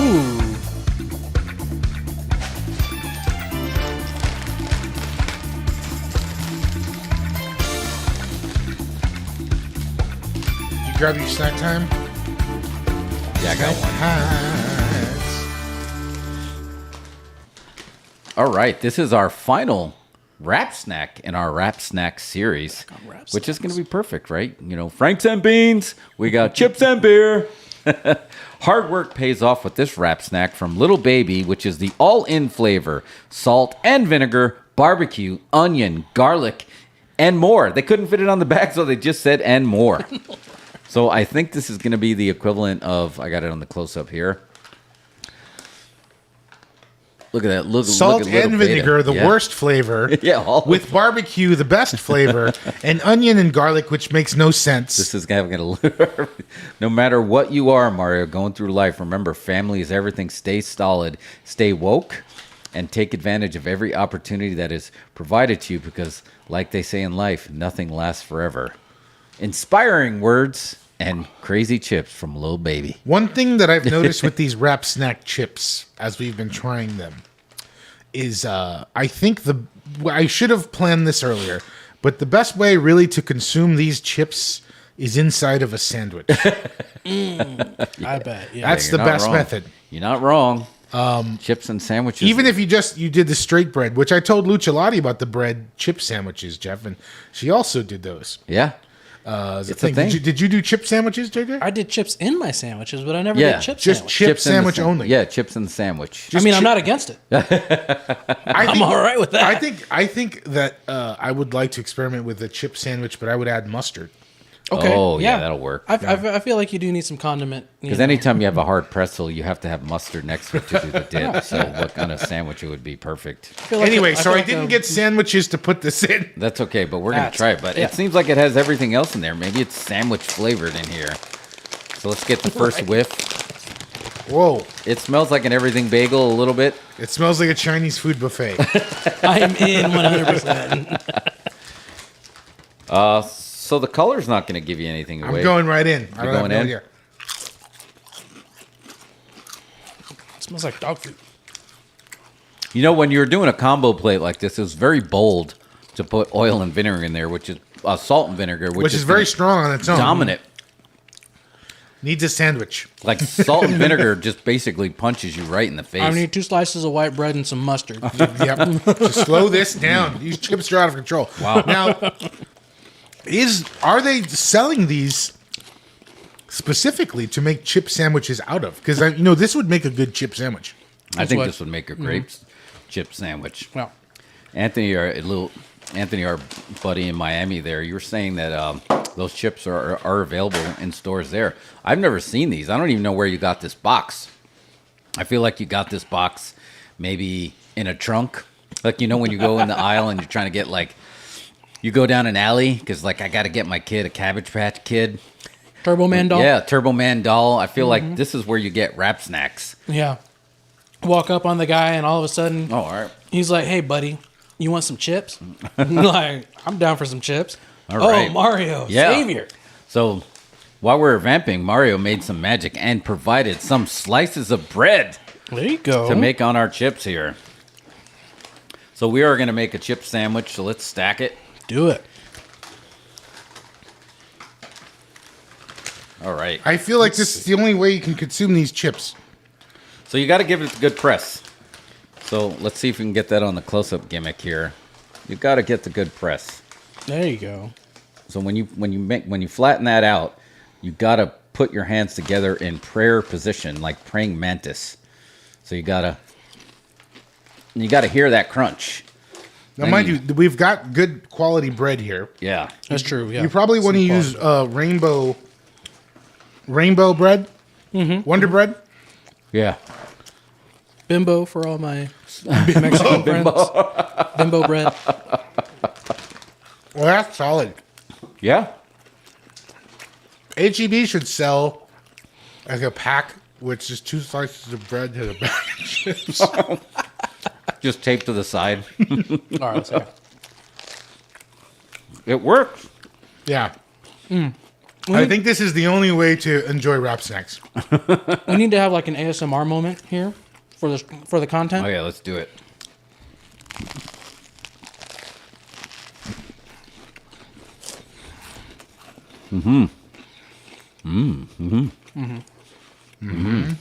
No, Mario, you 100% nailed this one. Now, can you imagine ham, cheese, and mustard with these chips on this bread? Oh, yeah. It's part of a sandwich. You were talking about you do fries with your sandwich. And a lot of people, that became the, I don't know if you guys ever been to Fat Sal's, but it's phenomenal. But they do the fat sandwiches where they put the fries, gravy. They have a Thanksgiving sandwich, which is basically all the Thanksgiving ingredients pressed in there. But fries on the sandwich works really well. I'm shocked that they did not go with the chips on the sandwich. Yeah. I mean, because I feel like that's a classic thing, having chips on a sandwich. And nobody's out here in this world selling sandwiches with chips on them. Like, I got to do it myself. The chips that get soggy. Yeah, but like if I'm eating there, then you can throw chips on my sandwich. Oh, that's a good idea. You know. All right, we'll do that at the theater. Whatever place we open, there'll be an add chips option. There you go. To any sandwich is add chips 75 cents. Oh, wow. That's a great idea. Yeah. And then if you get it to go for whatever reason, you got to put it on the side. Yeah. Yeah. So overall, This really worked. what was your favorite wrap snack? I mean, mine was probably the Snoop Dogg barbecue cheddar. Yeah, he kept it. He didn't get crazy. I feel Pretty straightforward, yeah. I think you could crush those up, put them on your chicken salad, and it would be a winner. That's probably what it's meant for. Just crush it up on your chicken salad. Serve it at Easter. Be great. Yeah, I feel like this one. I can't tell if all those flavors are on one chip, or did he kick a couple of onion chips, throw it in there with a couple of salt and vinegars, throw it a couple of sour cream and onions. It seems like it's supposed to be on one chip. Because that's a lot. That's a lot. That's a ton. That is literally, to quote Moe from The Simpsons, it's like a potty in my mouth and everybody's invited. That is all the flavors. Almost too many. It needs some tuna to quiet it down. There you go. Well, yeah, these would be good with tuna sandwich. Yeah, I'd be all about that. But Lunar Lycan, you got extremely sweet mixed with extremely savory. So it balances it out very well. If you want more health food tips, write us our P.O. Box. Those Incredibles. Hit like and subscribe for more health food tips from the Like and subscribe would be an awesome name for a werewolf YouTuber. Like and subscribe. That's perfect. I'm pretty sure I read that somewhere. That was But perfect. it's great. You heard it here first on the Dos Incredibles. That means house we show. own it. All right. Oh, yeah. You guys don't want to jump to movies while we finish this?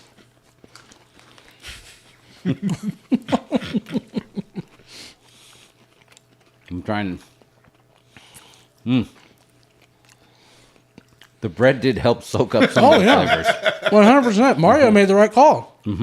I knew it from the get-go. Because we've had these chips 3 times already. Yeah, the bread calmed it down. Yeah. Like if you were fighting in a club, the bread is like the one backing you up. Like, calm down, calm down. It really tames like how strong that salt and vinegar gets, Because these chips are extremely flavorful. Mm-hmm. They have a crap ton of flavor. Mario, I didn't know you had heat with salt and vinegar. We've talked about this. I'm pretty sure we've called it out in short films. Salt and vinegar is the worst flavor of Really? chips. Yeah, I'll back that up. Yeah. the worst flavor. I have a friend who introduced it to me, and now that friend is dead to me. Now, look, Inside of a tuna fish sandwich, I can see its appeal, but outside of a tuna fish sandwich, it's garbage. Yeah, that's pretty much how I feel. I mean, sour cream and onion is great. I think that's probably the top potato chip in my mind. Barbecue is a close second. Cheddar and onion. They have those Cheetos dust potato chips, which are awesome now. This is just a show about snack food now. There was another chip flavor. I know ketchup is a very popular chip flavor. When I was in Europe, they had ketchup chips everywhere. Right? Yeah. Yeah, first time I heard that was about ketchup chips was from a Canadian comedian. And he had a song. Had ketchup Cheetos. And he was like, thinking about ketchup chips. I'm like, ketchup chips? What's a ketchup chip? What are you guys doing up there? I like the ketchup chips. I was surprised. I didn't think I was going to like it because ketchup is just it just tastes like it's calmed down ketchup. Okay. So like ketchup, the potato chips was the older brother and ketchup was the younger brother. It's like, all right, you can come, but you better not do any stupid shit. Listen to everything I say, stand behind me. So it was calmed down ketchup that was on that chip. Okay. Because potatoes and ketchup, they go together, but... Yeah, it's surprisingly... It reminded me of the pickle chips. Have you had the chips that taste like dill pickles? Yeah, That's good. Okay, right on. Lay's has the Flaming Hot Dill Pickle Remix. So it's actually Cheeto dust, like Mario's talking about, mixed with dill pickle dust. Science has gone too far. Yeah. Science has gone too far. People said that when they came up with purple ketchup. That's when the game changed. You know how you can get mix packs at the store? Lucha Lottie is a chipaholic, and she loves potato chips. And like she said that she logs on to Frito-Lay, and you can get they'll send you a custom box assortment of chips monthly. Really?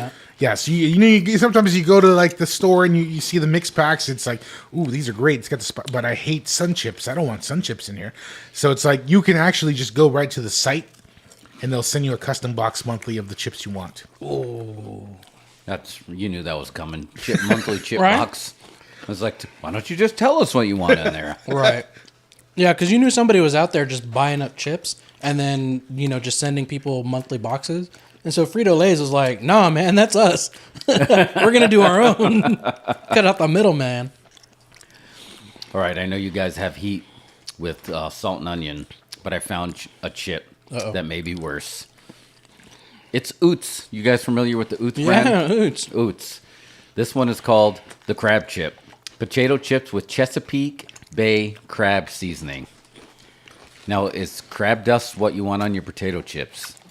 I feel like, well, what if you're eating a crab sandwich? It'd be pretty good, right? Then it would work. I don't know. It sounds very northeastern. It is. Having been born in Maryland, loving crab chips, but I can understand the world seem odd to anyone from outside the state. I don't even know what a crab chip is, if I'm honest. What is a crab chip? It just tastes like, I don't know. I guess it's the chips that come with crabs. I've never had them, but apparently it's a big thing. You contract crabs, Boston. And they just give you a bag of chips. Sorry about you.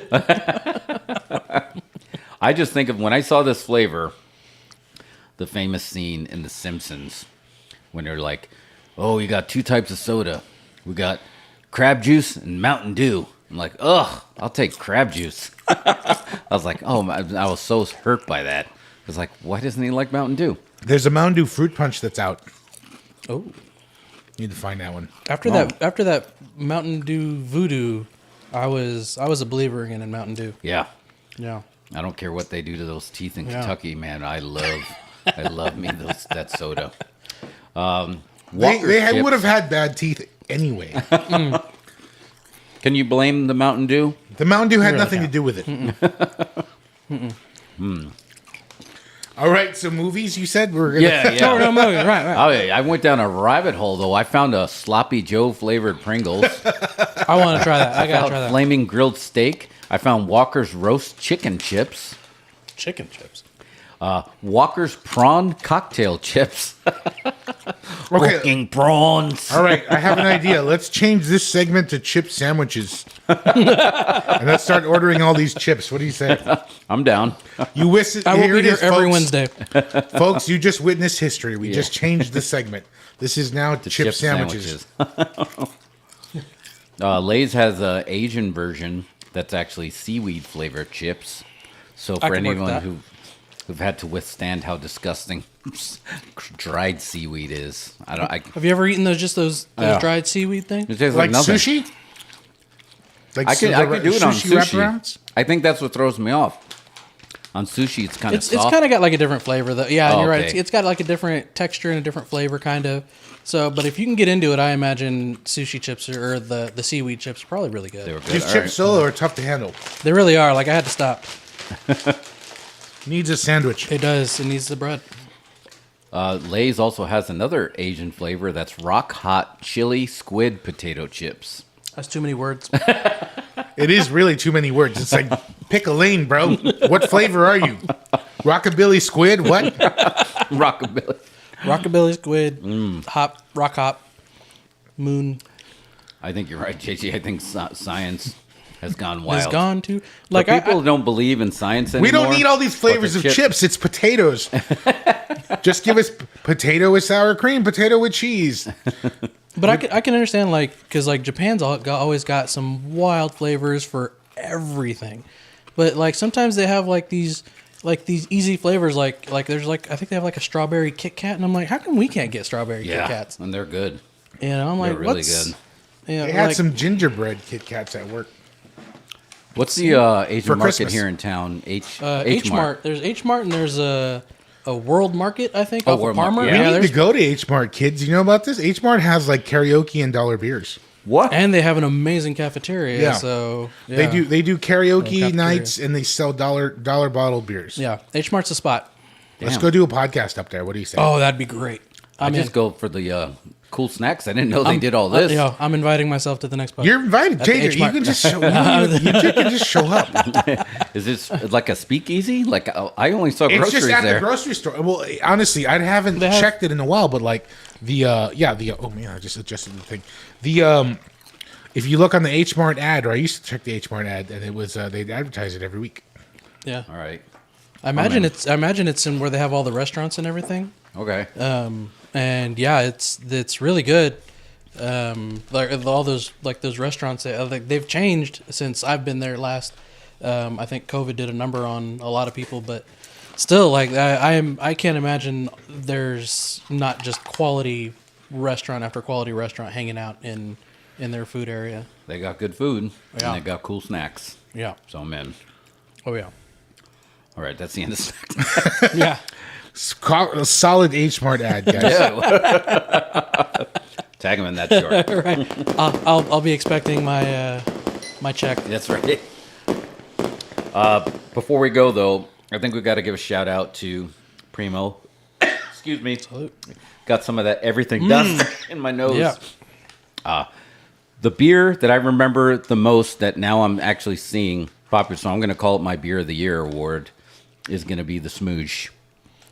I'm going to go with the Smoosh. He's given us so many smoothies since then, but I'm going to pull it up. That is the beer that changed brunch forever. Like, I never go to brunch, but now if I did, I'm not as afraid as I was before because of Smoosh. Because I'd be like, can I get a Smoosh? Tell the people who may just be tuning in for the first time what a smoothie is. We have a video on that one. Do we? Oh, Okay, I didn't realize. Yeah, we do. If you want to call an audible, I have schmoozes in the fridge. Oh, really? Yep.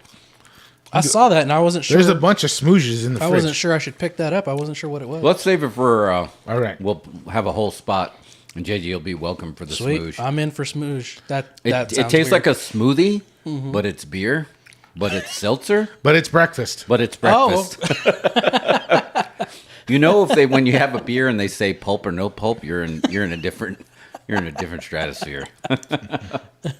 I walked into the wrong neighborhood on that one. You know, the thing about brunch is it's awesome to get drunk at 9 a.m. It kind of is. It's like it's really fun, and I think that's what brunch is. And you have breakfast. There's bacon before you go, but like it's just like you just go get hammered at 9 a.m. That's a great idea. Well, and then like the eggs and the bacon and all the breads and everything it helps you keep going. Yeah.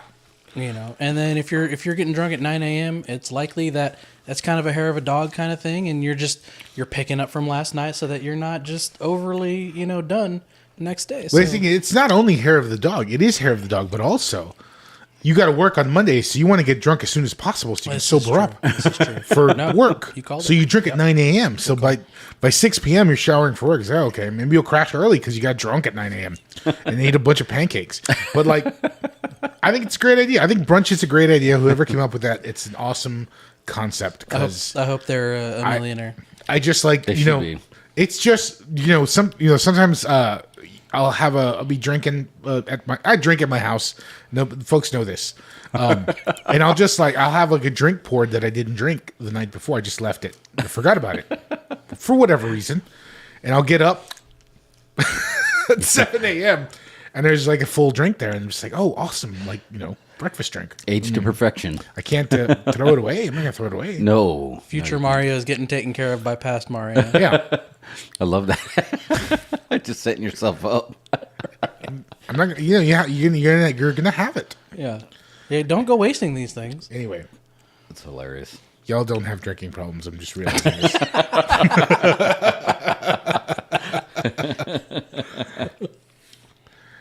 Right. Okay, movies. Yeah, I'm trying to find my link here. So it was oh right, we're supposed to be doing that. Yeah. So I don't know if you. It's up to you guys. Like, did you see Avatar? So I had a question actually about Avatar and how it relates to the new Black Panther. Since there's blue water people in Black Panther, do I still have to watch the new Avatar? Is it a sequel that they just released at the same time? I'm not sure I have the full grasp of what's happening. And also for Avatar, I was betting against it. They're about to cross the $1 billion mark. They just did earlier. And so I'm personally doubling down on them not making the $2 not billion? making to more than $1.5 billion. $2 billion, whatever it is. I don't know. There's nothing. So they're not going to get my money until it comes out on Disney Plus. Really? That might be a lie. No, that might be a lie. I might go see Here's the thing. After they've crossed the 1.5. Here's the thing. For me, Jeff, you saw it. Yep. I enjoyed it more than Black Panther: Wakanda Forever. Yeah, that's maybe fair. that could be because Black Panther: Wakanda Forever was kind of a downer movie. It just was set up to be that way. It was a sad movie.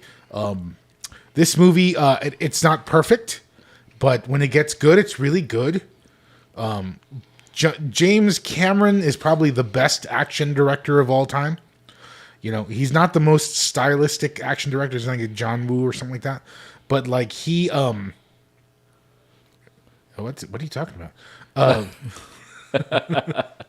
You're talking about James Cameron not being as. Oh no! I just saw Lee jumped on. Lee is on the chat. Oh, Elvira. That's not. That's young Elvira. Anyway, James Cameron's like one of the best action directors of all time because whatever he's doing, you can like follow the action really well. Yeah, it's very clear what's happening. You know, that's fair. Yeah, I can see that. Shame on Box Office Mojo for not giving. They used to have the verses where it's movie versus movie, and everybody was watching when Phantom Menace comes out. They wanted to see how it can be Titanic, and now we need to see how Avatar is scaling up against Avatar 2. It's going to take $2 million for it to just break even. It'll be 2.8 to beat the original Avatar. So I'm with you.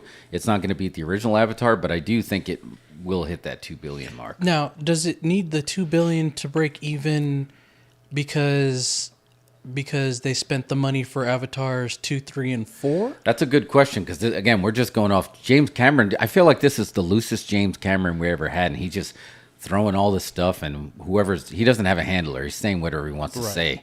Like he's trolling Matt Damon for not taking the original Avatar. He's like, get over it. You're a movie star. But you can be in the next one, but there's no way I'm giving you 10%. Fuck that. And I was like, man, he just said that. I was like, wow, he went hardcore on that. But yeah, he's the one that's saying, hey, look, I need to make $2 billion to break even on this. But don't worry, you're going to see it twice, so I'm not even worried about it. Like, that confident. And you kind of do need to see it twice. You do need to see it twice. I saw it. I watched it at Alamo regular 3D, which was okay, but I do kind of want to see it at the museum or an IMAX or something. I have to see it at the museum. Like, it's required. Because I went to XD, and I noticed, and I was sitting close to the screen, and they didn't fill up the whole screen. And it was shot to fill up the whole screen. Yeah. Like, couldn't you get like the IMAX cut? But is that too big for XD? So I need to see what he did. Like, he's the guy, like Mario, you said it. He literally creates the technology he needs. So I want to see how he. The camera is a ball pit. Yeah. The camera is a ball pit where you jump in and swim. I think the movie was pretty good. I feel like they could have easily cut out about 15, 20 minutes of swimming in the middle. There's a lot of just swimming and looking around, and that it looks cool, but I think when people watch it on TBS later, they won't be on hallucinogenics, and it won't be as entertaining as the first watching. So I some of that can come out, but otherwise, pretty good overall. I have no heat with Avatar 2. Is there just like a swimming montage? There's a lot of swimming montages. They could have put like push it to the limit, Well, it's like push it to the limit. That's the premise of the movie, and we'll get into spoiler territory since we're here. Yeah, let's do it. Premise of the movie is Avatar tree people have to go live with the water avatars. What are they called? What's the name of the race called? The Na'vi? Not the Na'vi. The Na'vi.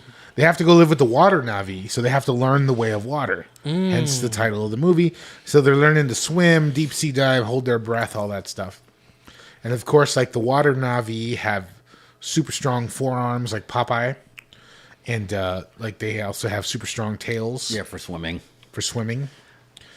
So yeah, that's like the premise of the movie. I think it was.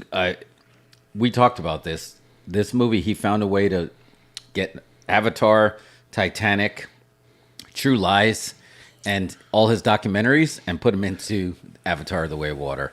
There you go. It could be Waterworld too, Lee. Maybe. I want to see the Cameron cut for Waterworld 2. I would like to see what he can do. The Costner cut is what we need. Yep. Because maybe that movie did well because we had a short. We talked about this. The water looked too dirty, and Waterworld dirty.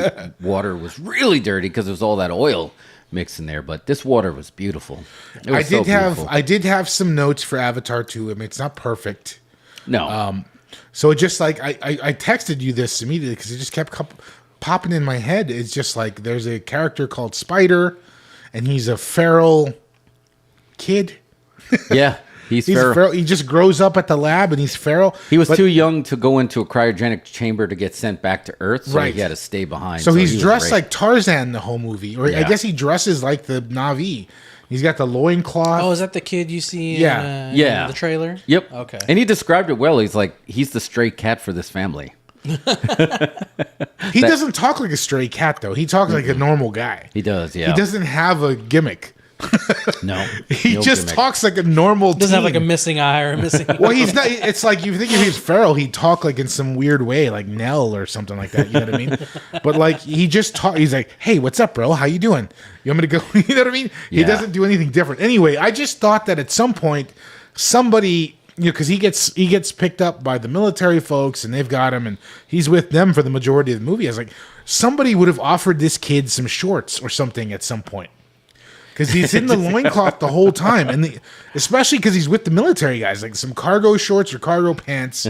Just put some pants on, kid. We're doing operations. That's kind of just, it stuck out to me. Yeah, I remember you saying that, said some get Spider some pants.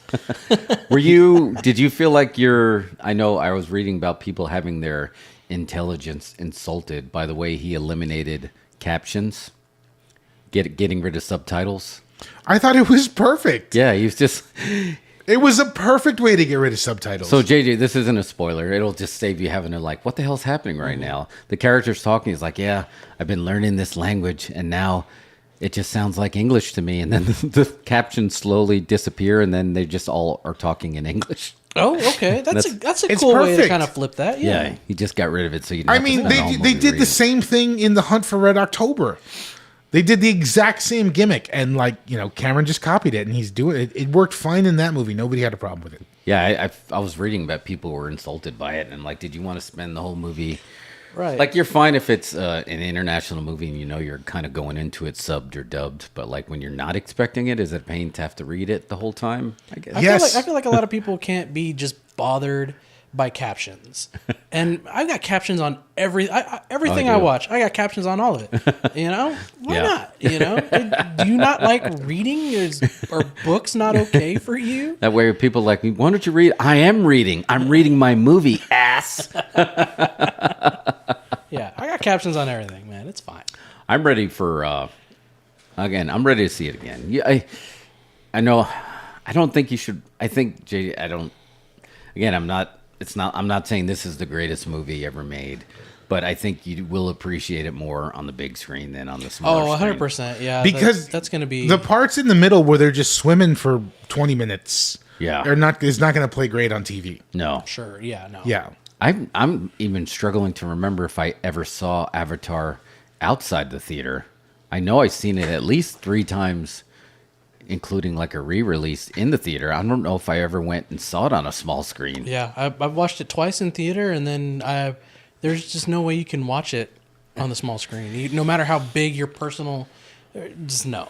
Yeah, I think you need to see it on the big screen. And I'm talking about the big, like maybe just go to the IMAX. If you can get the IMAX, I don't doubt that's amazing. Yeah, so that'd be worth it. But I do agree, probably. And you read, Mario, that he cut out 10 extra minutes of this cut, of his theatrical cut. And you know what he cut out? He cut out gunplay. He's like, I can't handle it anymore. I can't stomach it the way that like he's talking about guns in real life. He can't handle it anymore. So he had to cut it out of the movie.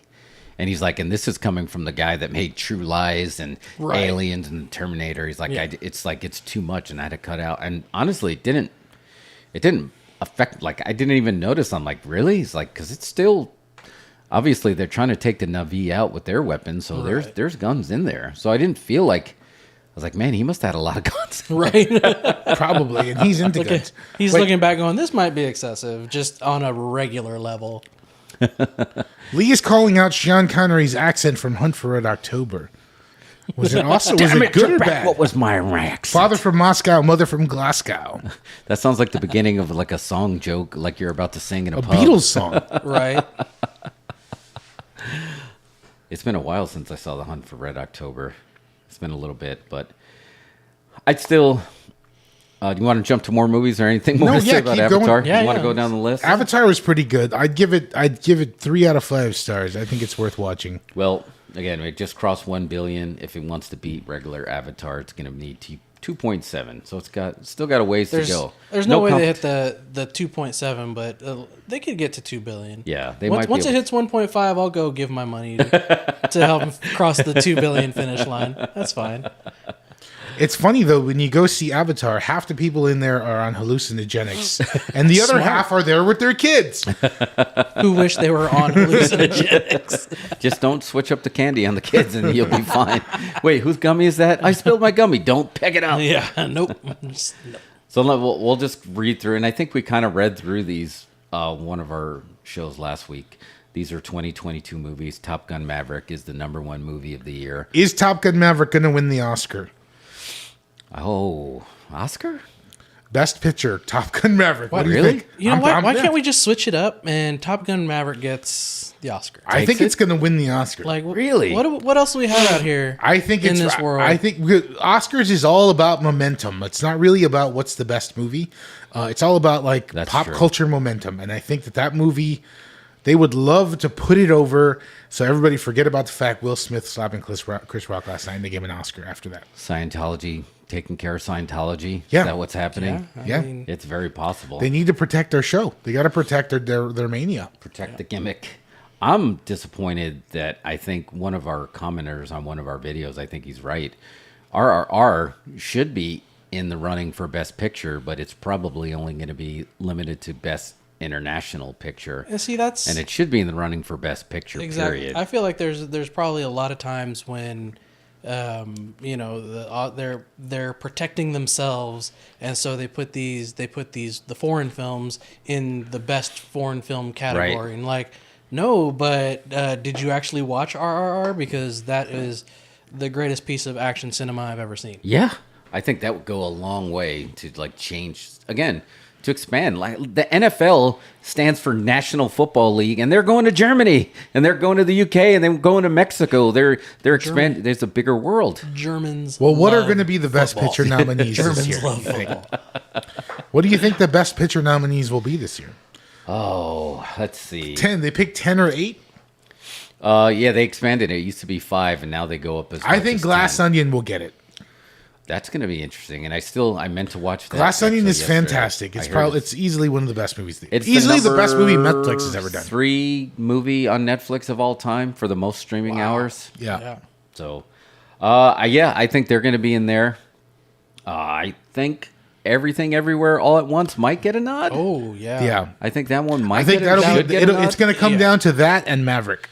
It should come. That should get a nod. Yeah, if everything doesn't even get the nomination, I mean, we all know it's rigged. But Yeah, exactly. I mean, that's but this not is the year question we here. know.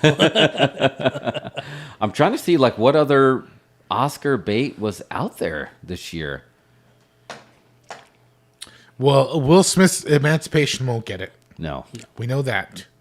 Let's see. No, I guess I'm just going through financials, and I'm just seeing the top films, and these are all crowd pleasers, but not necessarily. Is it The Woman King? The Woman King is okay. another. I bet that'll be nominated for sure. Yeah, she'll get nominated. So we've got. Hold on one second. We've got Maverick. We've got The Fablemans, which probably won't get it. I heard that was awful. Folks do not like it. Yeah, I heard it was bad, but that doesn't mean it's not going to get nominated. Right. We've got. Hold on. The Banshees of Inisherin, which I just saw. Watched on HBO Max while I was over at my folks. It's a good movie. Good. Yeah. Did that have it went to theaters, or is that Yeah, day went and to day? theaters. Went to Okay. theaters. Had a play.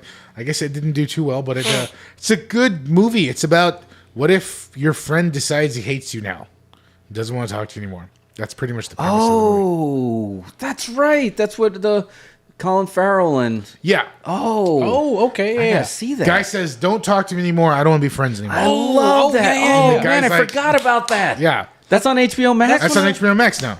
The only promo I saw for that is because it happened to pop up on my YouTube feed. YouTube's like, "Hey, check out the trailer for this movie." I thought, "Well, that's interesting," and I forgot it even existed. Yeah, but me yeah, too, no, same. I totally want to see that movie. It's good. It's like a reunion from Bruges, right? Yeah, That's exactly. the reunion? Okay. Exactly. And yeah, it's that'll pretty be good. in there. Nice little unique movie. We have Tar with who is Tilda Swinton? Oh, Anyway, that's a big one. And then we have Elvis, which Elvis is another contender.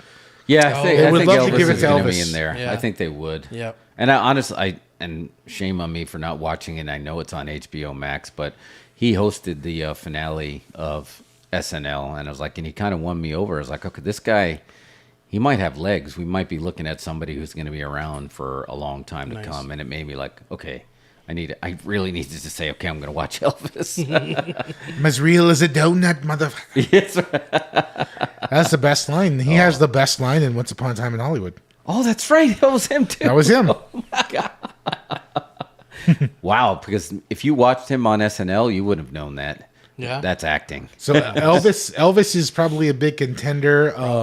Yeah. But yeah. Oh, of course we have The Whale, which I saw The Whale with. Oh Brendan yeah, Fraser. how was the it? Whale's getting nominated. The Whale's getting a lot of love for Brendan Fraser. The Whale is pretty. It's good. It's pretty good. It's about what you expect. The trailer itself to The Whale looks like a parody of a movie that's gonna win an Oscar. You know what I mean? Yeah. It's like you watch the Whale trailer and you think the Booty Sweat trailer's coming. Oh, on I was after. just thinking that. Is it like you're talking like Tropic Thunder? Exactly. It's what it feels like. But the movie is good. It's well done. It feels like a play. They pretty much shot a play as a movie. But Brendan Fraser's great. He should get an Oscar nod, if not the whole award. Who else are they going to give it to? Yeah, I think he Give gets it to Brendan Fraser. You owe it to him. For Encino Man. Give it to him for Encino Man. And didn't he had some stuff go down against him in Hollywood, didn't he? Yeah, he got sexually assaulted. Yeah, that's unreal just to think. And I mean, that Terry Crews and Brendan Fraser were sexually assaulted in Speak Hollywood. out and they're trying to blacklist you. Yeah. So since we're doing movies, can I just hijack the podcast for a minute? Do it. Top, excuse me, top horror movies of 2022. I'm glad you did this because to me, if you think of anything in 2022, I think this was the year that horror movies shined. These very unique, small. So Mario, run with it. Top horror movies of 2022. In no particular order, we'll just call out. I don't know if you have any JJ or whatever, but there's less. To me, I'll just the nomination for the award. Can I give a nomination or an award? Let's do it. Yeah. They can get nomination. An incredible award. Horror director of the year. Horror director of the year film category has to be Ty West. Yeah. Ty West. Yeah. For X and Pearl. Yeah. Same year, right? Because it's Same year. Yep. Because that was around January. He directed 2 movies in a series about the same topic, and they're completely different. Both genius in their own way. And someone pointed this out on a podcast, and I think it's exactly accurate. X is good. Pearl is good. Should you watch them in order? Maybe, maybe not. But if you watch X, then you watch Pearl, then you watch X again, it makes it a better movie. Yeah, I can see that. Yeah, they were both great, and I did wonder about that. And it's a trilogy, so we're gonna still got one more coming. Yeah, so we got one more coming. We got Maxine, but I second that award. The incredible award for best horror director of 2022 goes to Ty West.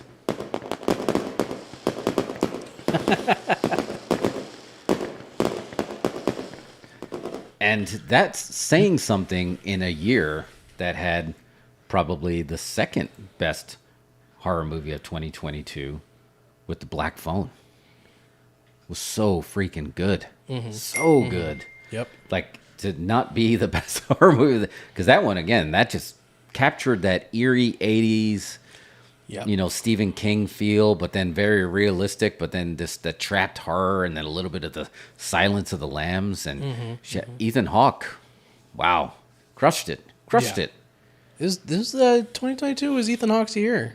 Yeah, I mean, barring, I'm going to say it, and then people are like, wow, you really don't like that show. Now it's slipping my Moon Knight. He's in Glass Onion for 10 seconds. Is he really? See, there you go. He's in Glass Onion for one scene, and it's a brilliant scene. I'll just tell you the scene because Glass Onion takes place during COVID, so they got the mask gimmick. Everybody shows up with the mask. Oh yeah, and they talk about it, right? Yeah, and Ethan Hawke shows up for one scene, and he's like, "Pull your mask down, everybody," and he gives them a spray in their mouth, and it's like, "No mask required, you're good," and then he just disappears, and it's like. They just use him as the gimmick to get rid of the masks. Glass Onion is so good. Wait, Lee says he watched The Invitation. It's seriously disturbing. I'm terrified. I'm still paying for Netflix. Yeah, that was on my list. I'm not. I need to borrow your password, Lee. A young woman is courted and swept off her feet only to realize a gothic horror nightmare. What is that? That's The Invitation. Oh. Yeah. It's a horror thriller. I thought that was that Death Cult movie. That's not the Death Cult movie? It might be the You've seen the Death Cult movie, yeah? Have I? The Invitation, it's like a Death Cult movie? No, I that was one of those. Yes, it is. Yeah, that is the same And I think movie. I was confusing that one and The Menu.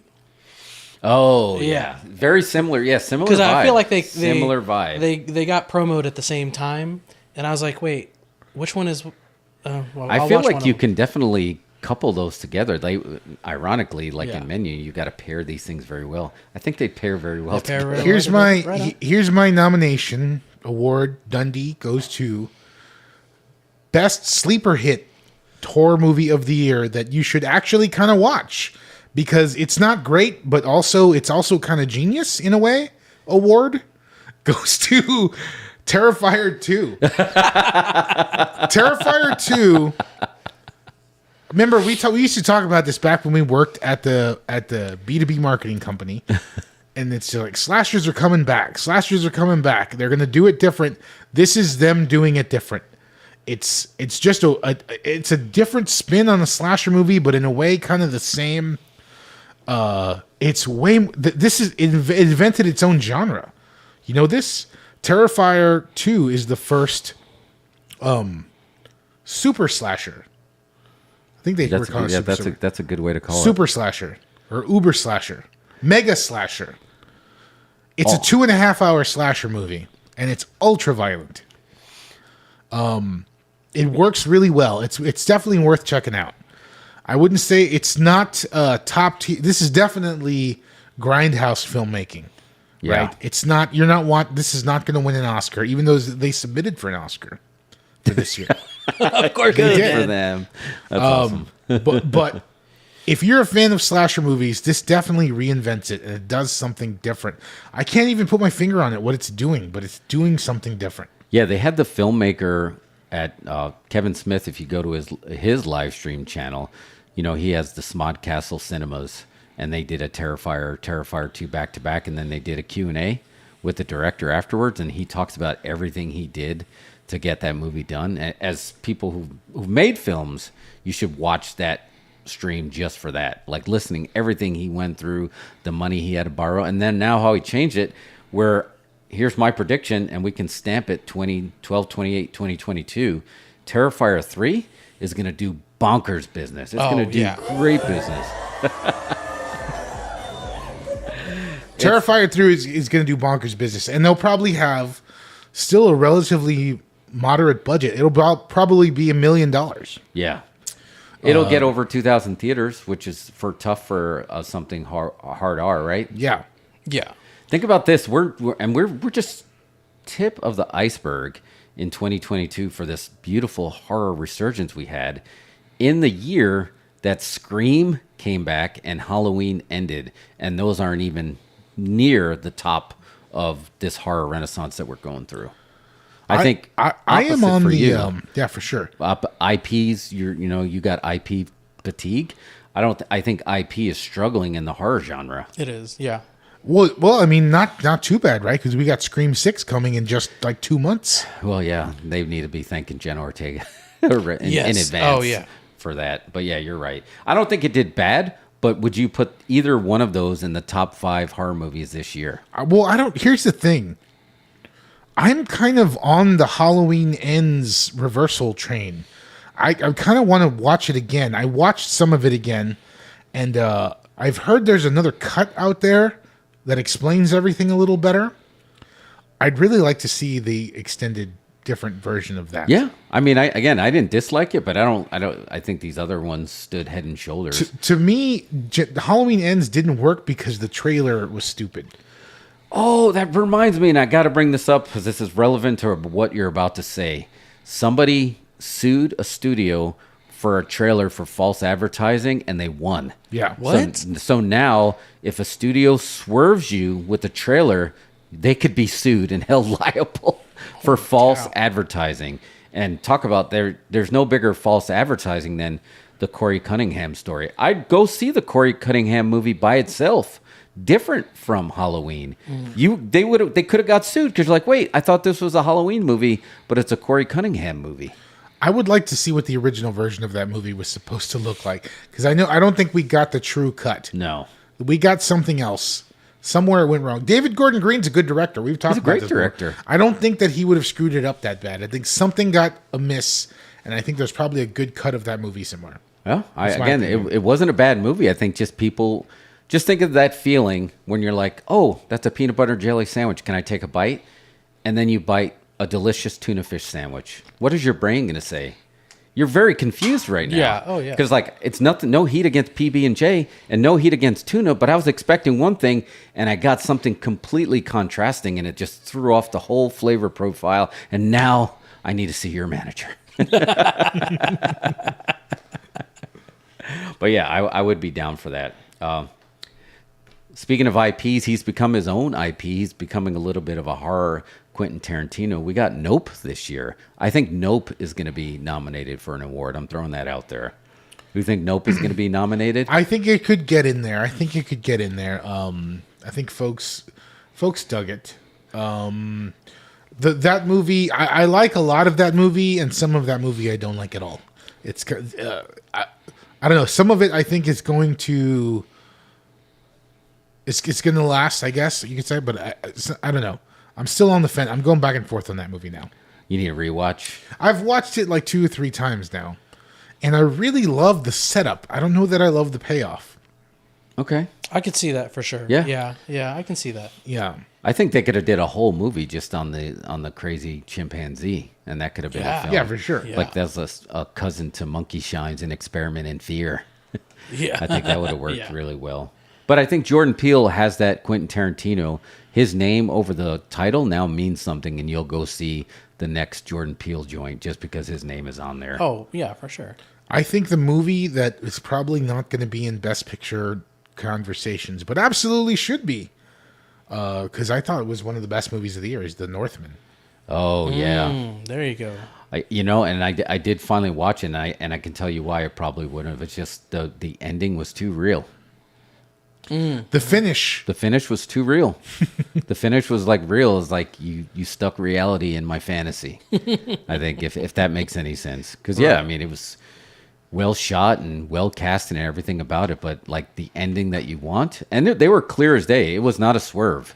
Yeah, they were setting up for this is what you're going to get at the end. So it's not like you were surprised. You were just hoping it wasn't true. That's true. Like I was like, I know where this is going, but come on. Yeah. Give him a win. Yeah, you were hoping for the win. No, he did the job. Yeah. So I think that would struggle. But you're right. I wonder if they would have had. If that would have come out now against Avatar, it probably would have been doing well. There you go. Yeah, because when it released, movies were still kind of struggling. Like movies are back now, I think, but like that was still struggling, right? Yeah. At the time. So no, I did like it. I just the finish felt like a shoot. I have a question for both of you. Yeah. So we're on the horror movies, and I've been looking for it this whole time, and I finally found it. So if you were on social media, kind of at all in the past, I want to say a couple months ago, there was this huge push for this movie called Skinamarink. What is it called? It's Skinamarink, as in like Skinamarink, Dinky Dink, Skinamarink do kind of, but it's called Skinamarink. Basically, it's 2 children wake up in the middle of the night to find their father is missing, and all the windows and doors in their home have vanished. And people, like, it was a huge. Everybody was pushing it. I'm like, this has to be a massive marketing campaign. But people were calling it like the scariest movie that they had ever seen. Really? Yeah. I did not see it. And so I'd have to look that up. Yeah, and so like it just like the trailer is like really unsettling, and that's what they say is like the movie's just entirely unsettling. It just how everything's like shot and like and I was like, okay, where is it going to play? It already came out. Wow. And so and that's what I was wondering too. I was like, well, when does it come out? Like you're doing this big push, and I don't know how I can see this movie. And so I imagine it's you can probably get it on some streaming service at this point. I want to see that. Yeah, I'm down to check it out. Jeff. Yeah. Movie of the year. Movie of the year. Full, like not horror movie, like no, movie. I mean movie of the year. You told me what movie of the year was earlier. Oh, I did. Movie of the year nominee. Okay, I'm trying to remember which one it was. I'll give you a hint. Oh, Everything Everywhere All at Once? No. Oh, God dang it. Yes. Movie of the year. You have the benefit. Where is it streaming? It's streaming right here. Right here. Right now. A Christmas Business. That's such a great name. Are we going to really play? No, I don't have. Okay. No, not gonna play. I don't have it. I don't have it on the show. I don't have built into the show tonight. Got it. They'll see the edited version later. But here's the image that you called out last week. Yeah, that image pretty much says it all. Steam coming off of Chuckles' head. Coming off of his head, veins popping out of his skull. It's not a special effect. It's not anything we added. This was just him acting. What's even wilder is it's hot as hell. during the filming of this, and there's still steam coming off of his head. Oh man, yeah, I was completely burning up under that scene. Oh, I can't. If you want to imagine. watch Christmas Business, revisit our very Cobra Christmas episode from last week. Yes. It's played twice. Plays twice. The first timestamp is around the 36-minute mark. Yeah, it's pretty early. Timestamp for your protection. Christmas and your Business, convenience. another Christmas classic. Yeah, that is going to be one that you will be revisiting every year. We have JJ locked into a contract. We're going to be. This is a trilogy, and we went I need with to do some episode 2. ADR with you, JJ, by the way, for the edit we're working on right now. This is episode 2 for any spoilers are out there. So there is a prequel coming and a sequel coming. Just like Ty West. It's like Ty West does it. Yes, that is the perfect film of the year. Let me just jump through a couple because you got me on that train. Just rattling off a list of the horror movies that came off what we just already talked about. But we have Smile.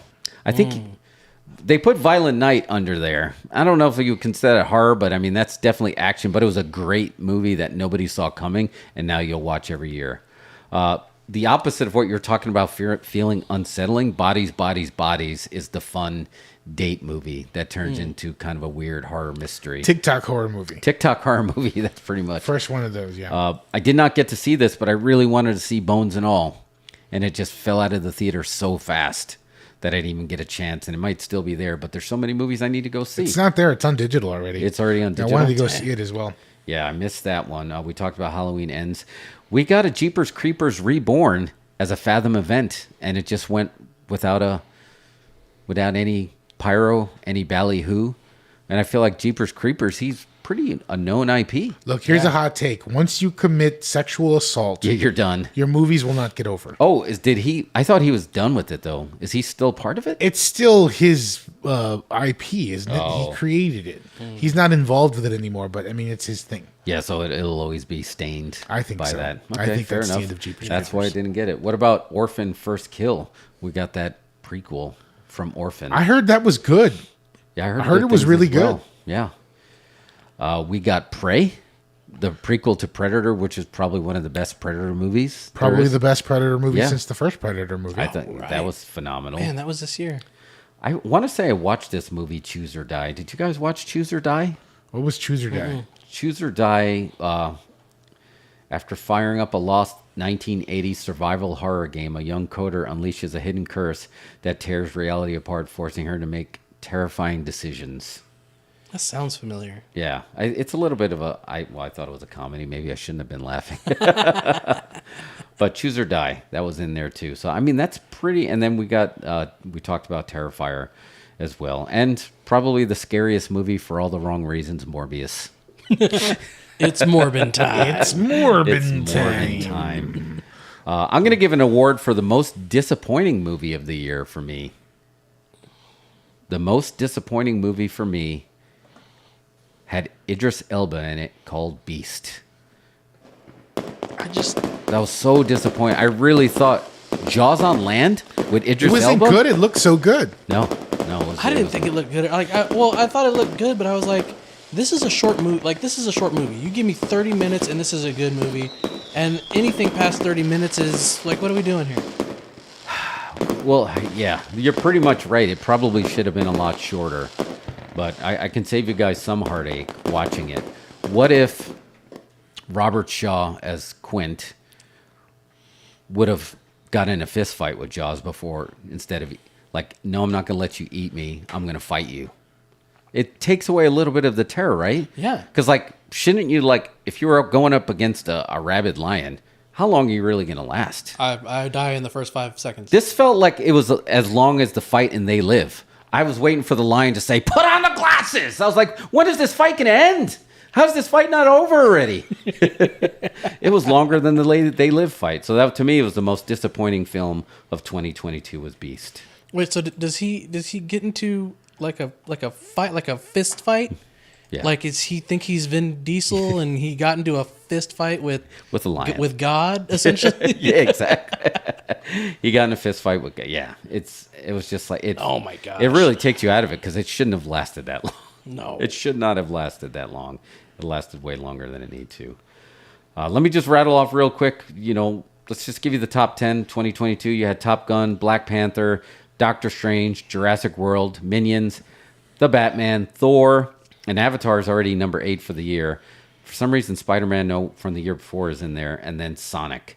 And Mario, I can already feel it. Like, none of those movies are really doing anything for you, and I just rattle off the top 10 movies worth billions and billions of dollars. I was just about to say, what about Barbarian? Nobody mentioned Barbarian. Barbarian was the other horror movie that I had on the list. I was actually surprised. Barbarian was probably the best surprise of the year. Looked like total garbage. Yeah. The trailer was a complete... Can someone get sued for that trailer? Well, no, because they kind of like... The swerve was good. Like, if the swerve is bad, like, I'm suing you. But the swerve was good. Yeah, but I mean, there's nothing. It's all that was probably one of the best trailers for a horror movie ever, because it reveals nothing, and it casts what's his name, Stellan Skarsgård. Yeah. As possibly the heel. You expect him to be a heel. Because why wouldn't you? It's he's Pennywise. got all that baggage. Yeah. Why wouldn't you expect him to be the heel? But nowhere in that movie is like, oh, there's a lady downstairs who wants you to be her baby. It's like you don't see that coming at all. Yeah. And then they double swerve you by cutting the movie off halfway and pivoting to an entirely different storyline. Yeah, like a strange, almost like a Pulp Fiction type effect. I saw Justin Long. He was on Jimmy Fallon.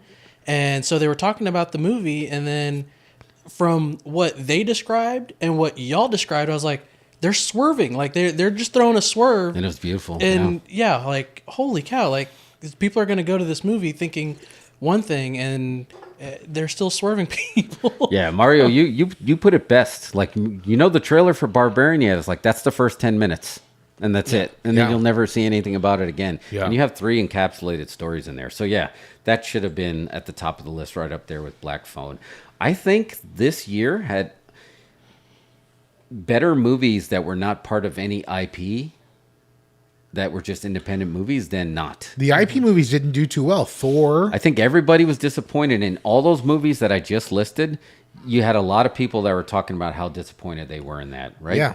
Top Gun, Black Panther, all of those movies, people were disappointed in some way, shape, or form. But, like, you go see the menu. The menu was a great surprise. Like, you knew, it's like, okay, it's got a cool twist. I want to go see it. The menu's a blast, yeah. I'm one of the few people that enjoyed Don't Worry, Darling. Like, I thought it was like something different, like a nice extended Twilight Zone film that you didn't expect anything from. One of the best movies of the year, like you mentioned, Prey, is easily on the top 10, I think, of the year. Oh, hands down. And it didn't even get a release. And it should have. Yeah.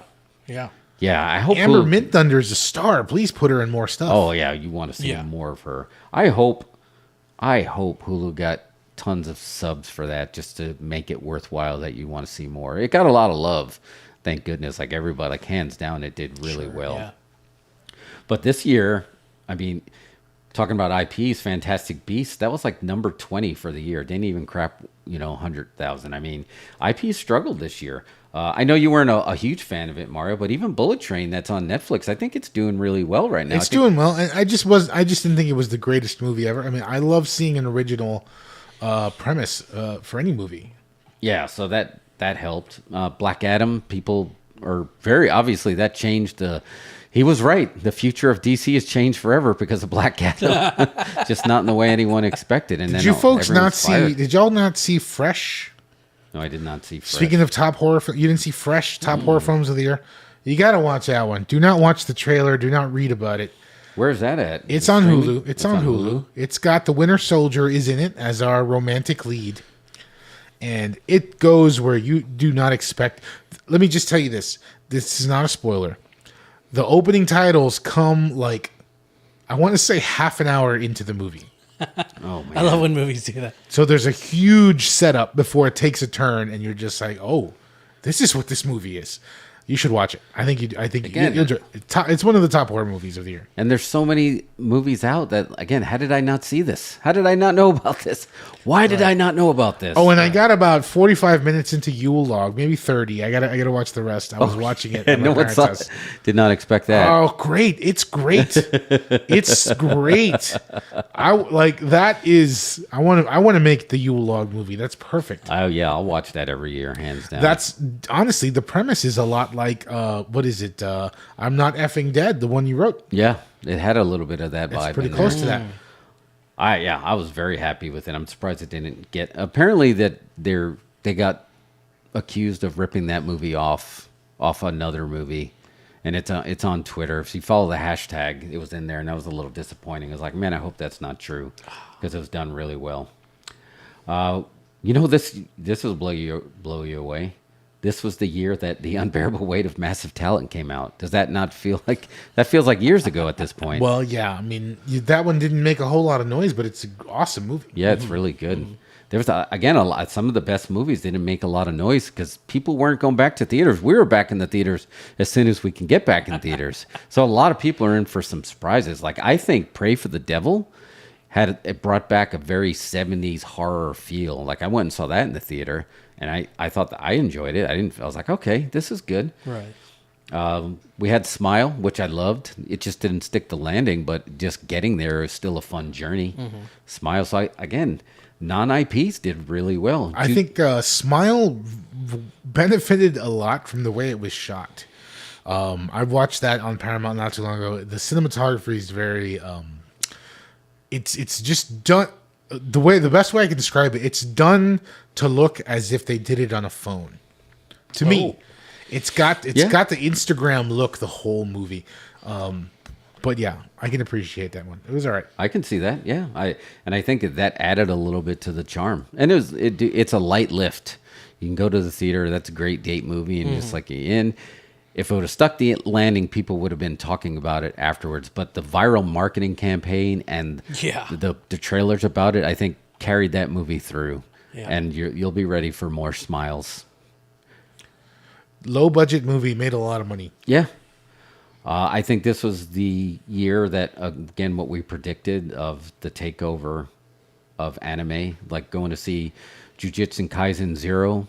The movie. I didn't watch the series, and this was a prequel, and I went to the theater to see this, and I was like, this is great. This is really good. I need to go back and now read the books and watch the shows, but not knowing anything about that show and kind of going in cold, again, it's just like Crunchyroll. I don't know how much money they put into it, but they made a nice chunk of change, and I feel like it had a lot of buzz. Yeah. So Jujutsu Kaisen is really good. Yeah, Crunchyroll is responsible, I really feel like, for the rise in anime. Yeah. And when people are starting to recognize, good storytelling. like there's a lot of good storytelling. Yeah, there's a lot of good storytelling in anime. Lee just watched the trailer for Fresh. Yeah, I don't know. I've never seen the trailer. I don't know if it gives away too much, but you definitely want to know as little as possible going in. Man. Excellent. Here's another one, Mario, that you recommend that was actually this year. Ambulance. That was this year. Ambulance. That was Michael Bay's action movie. Yeah. That was, again, I think that was another one that struggled from, movies are back? Oh, yeah, definitely.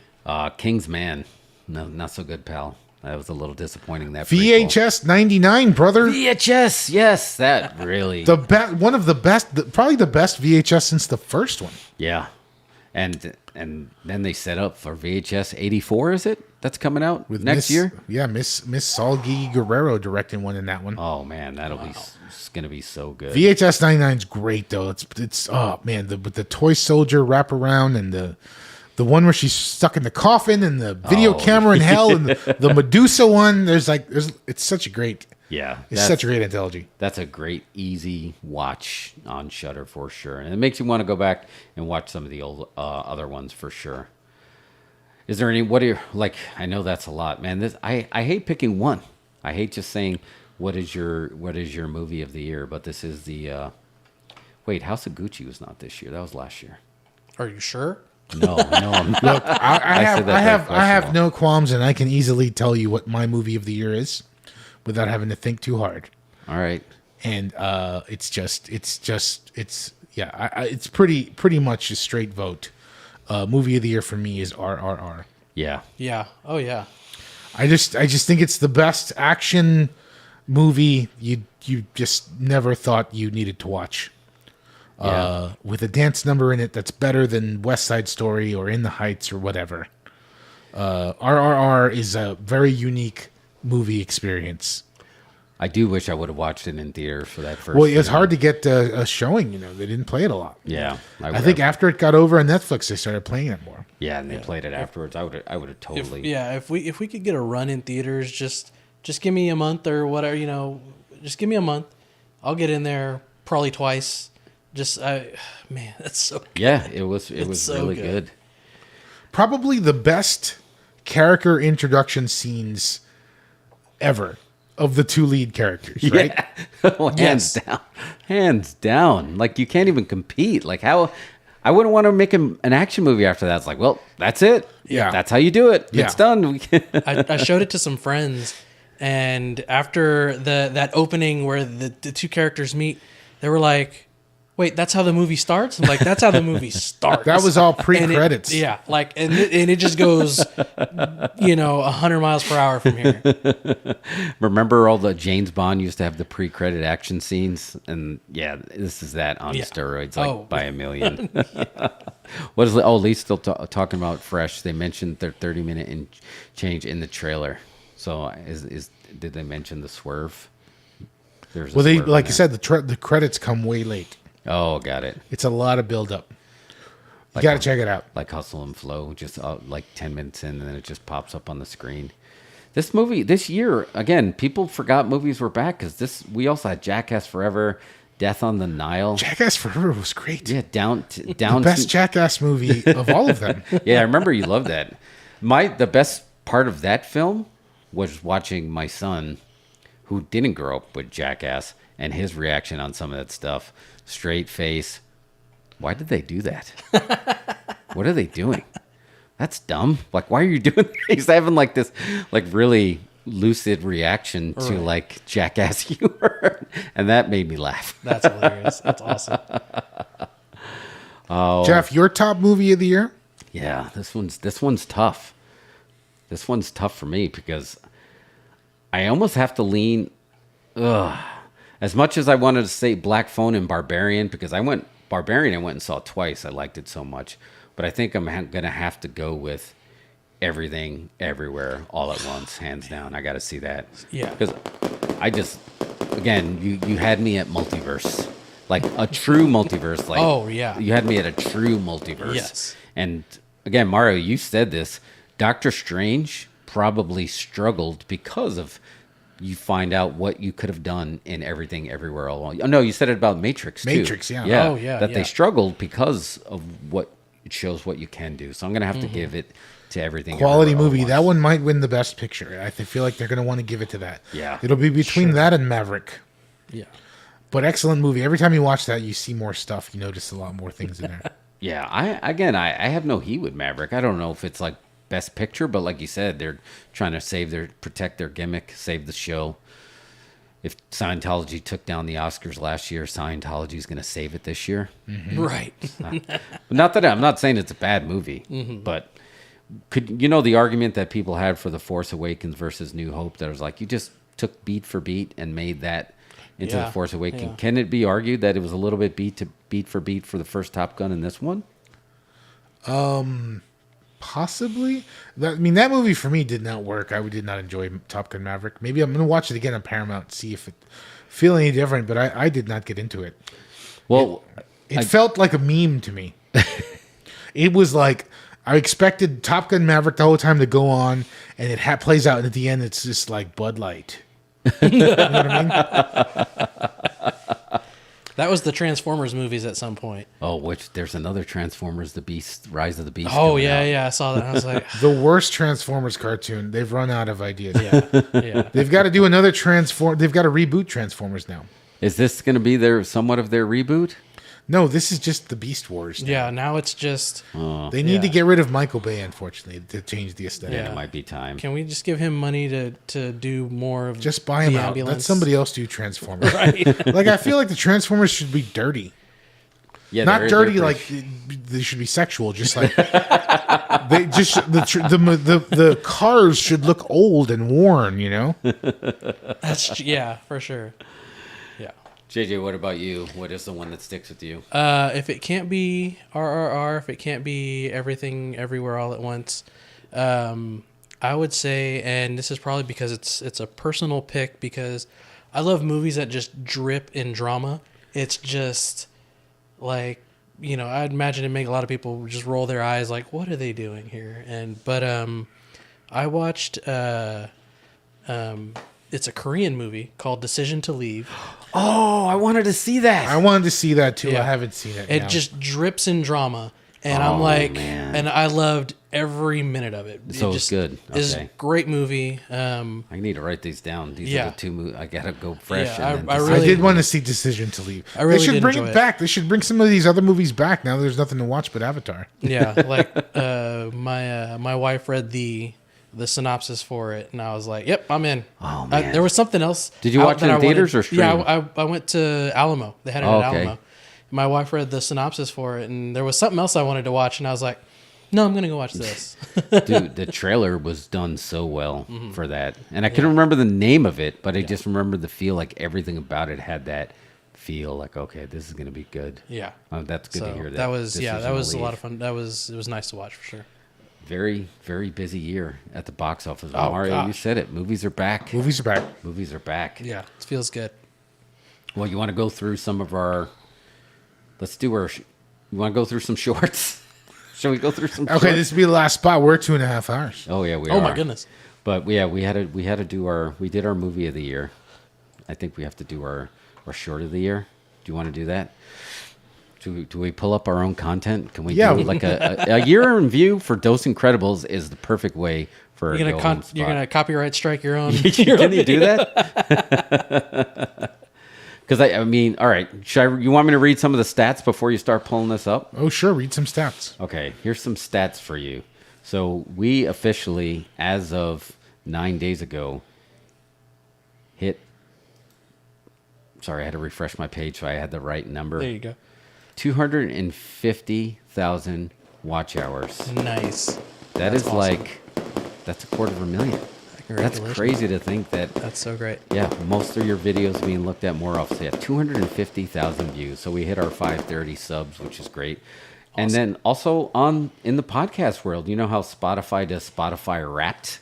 Mm-hmm, they did Spotify Wrapped for your podcast, which it's really slow when you actually want to pull up data and read it live. You guys were number 3 on my podcast. Oh, nice. Yep. That's you guys awesome are to number 3. hear. Yep. Well, hopefully, because we had tons of content, because we dropped 87 episodes this year.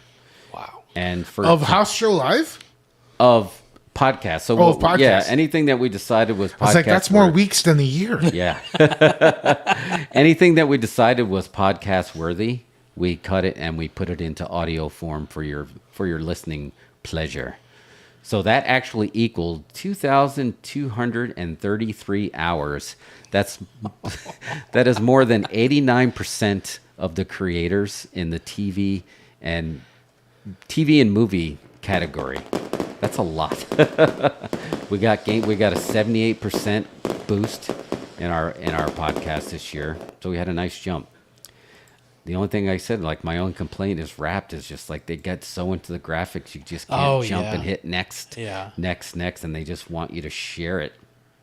There's a promo for you guys is Instagram now has the thing where you can share your thoughts, share an update.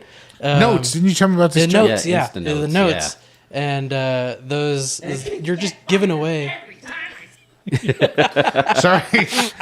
I was just like, look, go ahead, Jimmy. And everybody needs to go and subscribe to Dose Incredibles on Instagram and watch and look at all the free content, all the free ideas that Jeff's just giving away.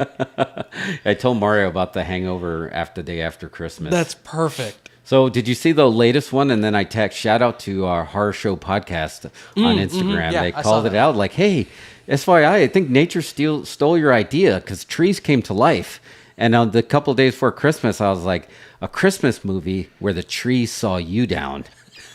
And then he sent he sent a note on there. He's like, hey, just FYI, here's this video, and it showed these trees like going, and it was probably wind pushing it, but these trees were coming to life. Oh my god! And I was like, whoa, you remembered our idea?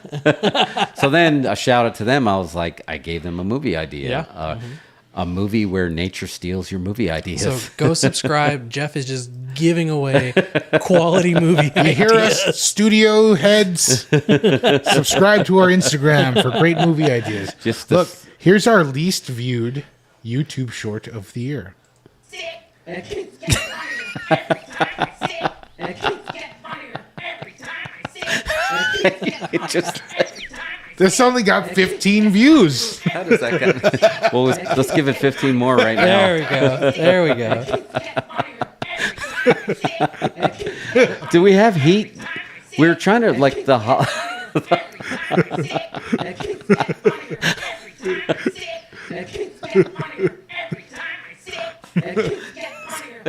It's gonna haunt your dreams. Yeah.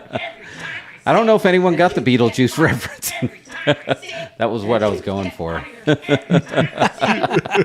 like the button is stuck. I did forget one thing. JJ, I know you listen to our podcast. The number one episode that we had, which is perfect for us, is Are We Already Living in the Metaverse? And it's 385% streamed more than your average episode. So somebody is really trying to crack the Matrix. Yeah. 385% more than any episode that we've streamed. Hey, great episode. Somebody is trying to crack the Matrix. Like, I think this guy is onto something. Yeah, yep. That's right. JJ, you got a couple of shorts in with us this year. I think I do, yeah. You helped me learn Spanish. Because actually what was hilarious is a couple of my friends who also speak Spanish fluently all replied to that after your one and just LOL'd me. It's just like... I had a friend who, when I posted it on my Instagram story, and she's like, "Oh no, I need to go watch. I need to go back and watch what's going on there." Yeah, the shorts. Jeff, be sure when you're saying the word "años" at any time to really hit the enya on it. Yeah, because "años" is a different word. Be sure when you're saying the word top YouTube content. It is. This is what people tune into YouTube for. This is what it's for, man. We're going to steal those TikTok viewers. And that was a double birthday show. That was a birthday show for House Show Live, and then that was your birthday show. Again, our Halloween content struggled a little bit. Of course, the Geek Commander talking about Wednesday popped the internet. That was one of the highest ones. And then, strangely enough, me talking about when you get knocked out and it smells like meatloaf did really well. And I can't tell it's because I used the X-Files song. Speaking of the multiverse, I feel like that one. You get knocked out and it smells like meatloaf. What is that? Who programmed that? You get knocked out and it smells like meatloaf. Can you explain this? Why? What is it? You got knocked out and you smelled meatloaf? Yeah, that's a true story. Were you having a stroke? I've been knocked out multiple times, and every time you start to come through, it smells like meatloaf with no ketchup. What does meatloaf smell like? Meatloaf smells like almost cooked hamburger. And for some reason, every time I come through, I'm like, is someone cooking meatloaf? I don't remember. Oh, that was Top Gun laughing at the beach scene. That was my Tom Cruise laugh. That's a good Tom Cruise laugh.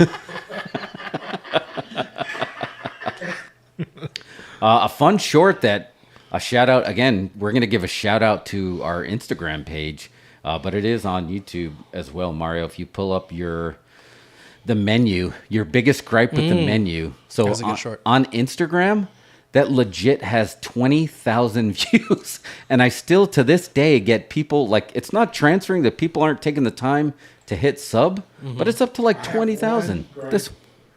That one is killing it on Instagram. that movie. There's that scene where they're having a Taco Tuesday, and they get the chicken, and they all get the personalized tortillas that have their secrets on them. They laser print their secrets on tortillas, you know, and this is the fanciest restaurant in the world, and all I could think was, those are not homemade tortillas. Those are definitely out of a package. It's true. It's a problem. Yeah. I have one gripe with that movie. There's that scene where they're having... It's amazing that's like to watch what does really well on one platform versus the other. Like if you look at the top video on Instagram, it's not going to be the same top video on TikTok and it's the same video. Right. On different platforms. It's just obviously their algorithms are tweaked a little bit differently. Yeah. So here's a funny one. Mario, this one. So we got to go back. This was one of our first shorts. Speaking of our Barbarian, go back to our early shorts. And JJ, you were on here too. Again, you're a good luck charm. The ASMR with Mountain Dew Voodoo. Oh, there's that one too. The Barbarian spoiler. Oh, I thought you were saying the Barbarian. Yeah, the Barbarian spoiler too. These were all the same day. That one and like 2 Over that was National Beer Day. But 2 Over was me and JJ. I don't think you took partake in the ASMR with Mountain Dew Voodoo.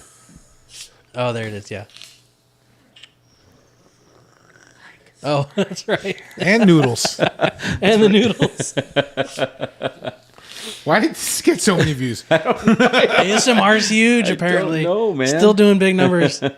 It's just sucking noises, and then we took off the masks this year. We took off the hoods this year. Yeah, we did take off the hoods, which is probably best for the not making the mask smell like food. And this was before Napoleon Dynamite. I mean, we put every kind of food that you can imagine.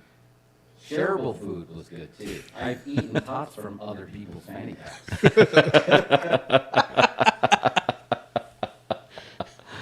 Oh man, yeah. So it was fun. Like shorts are having fun for sure. Like just the way you can cut them and drop it really helps drive the point home for us.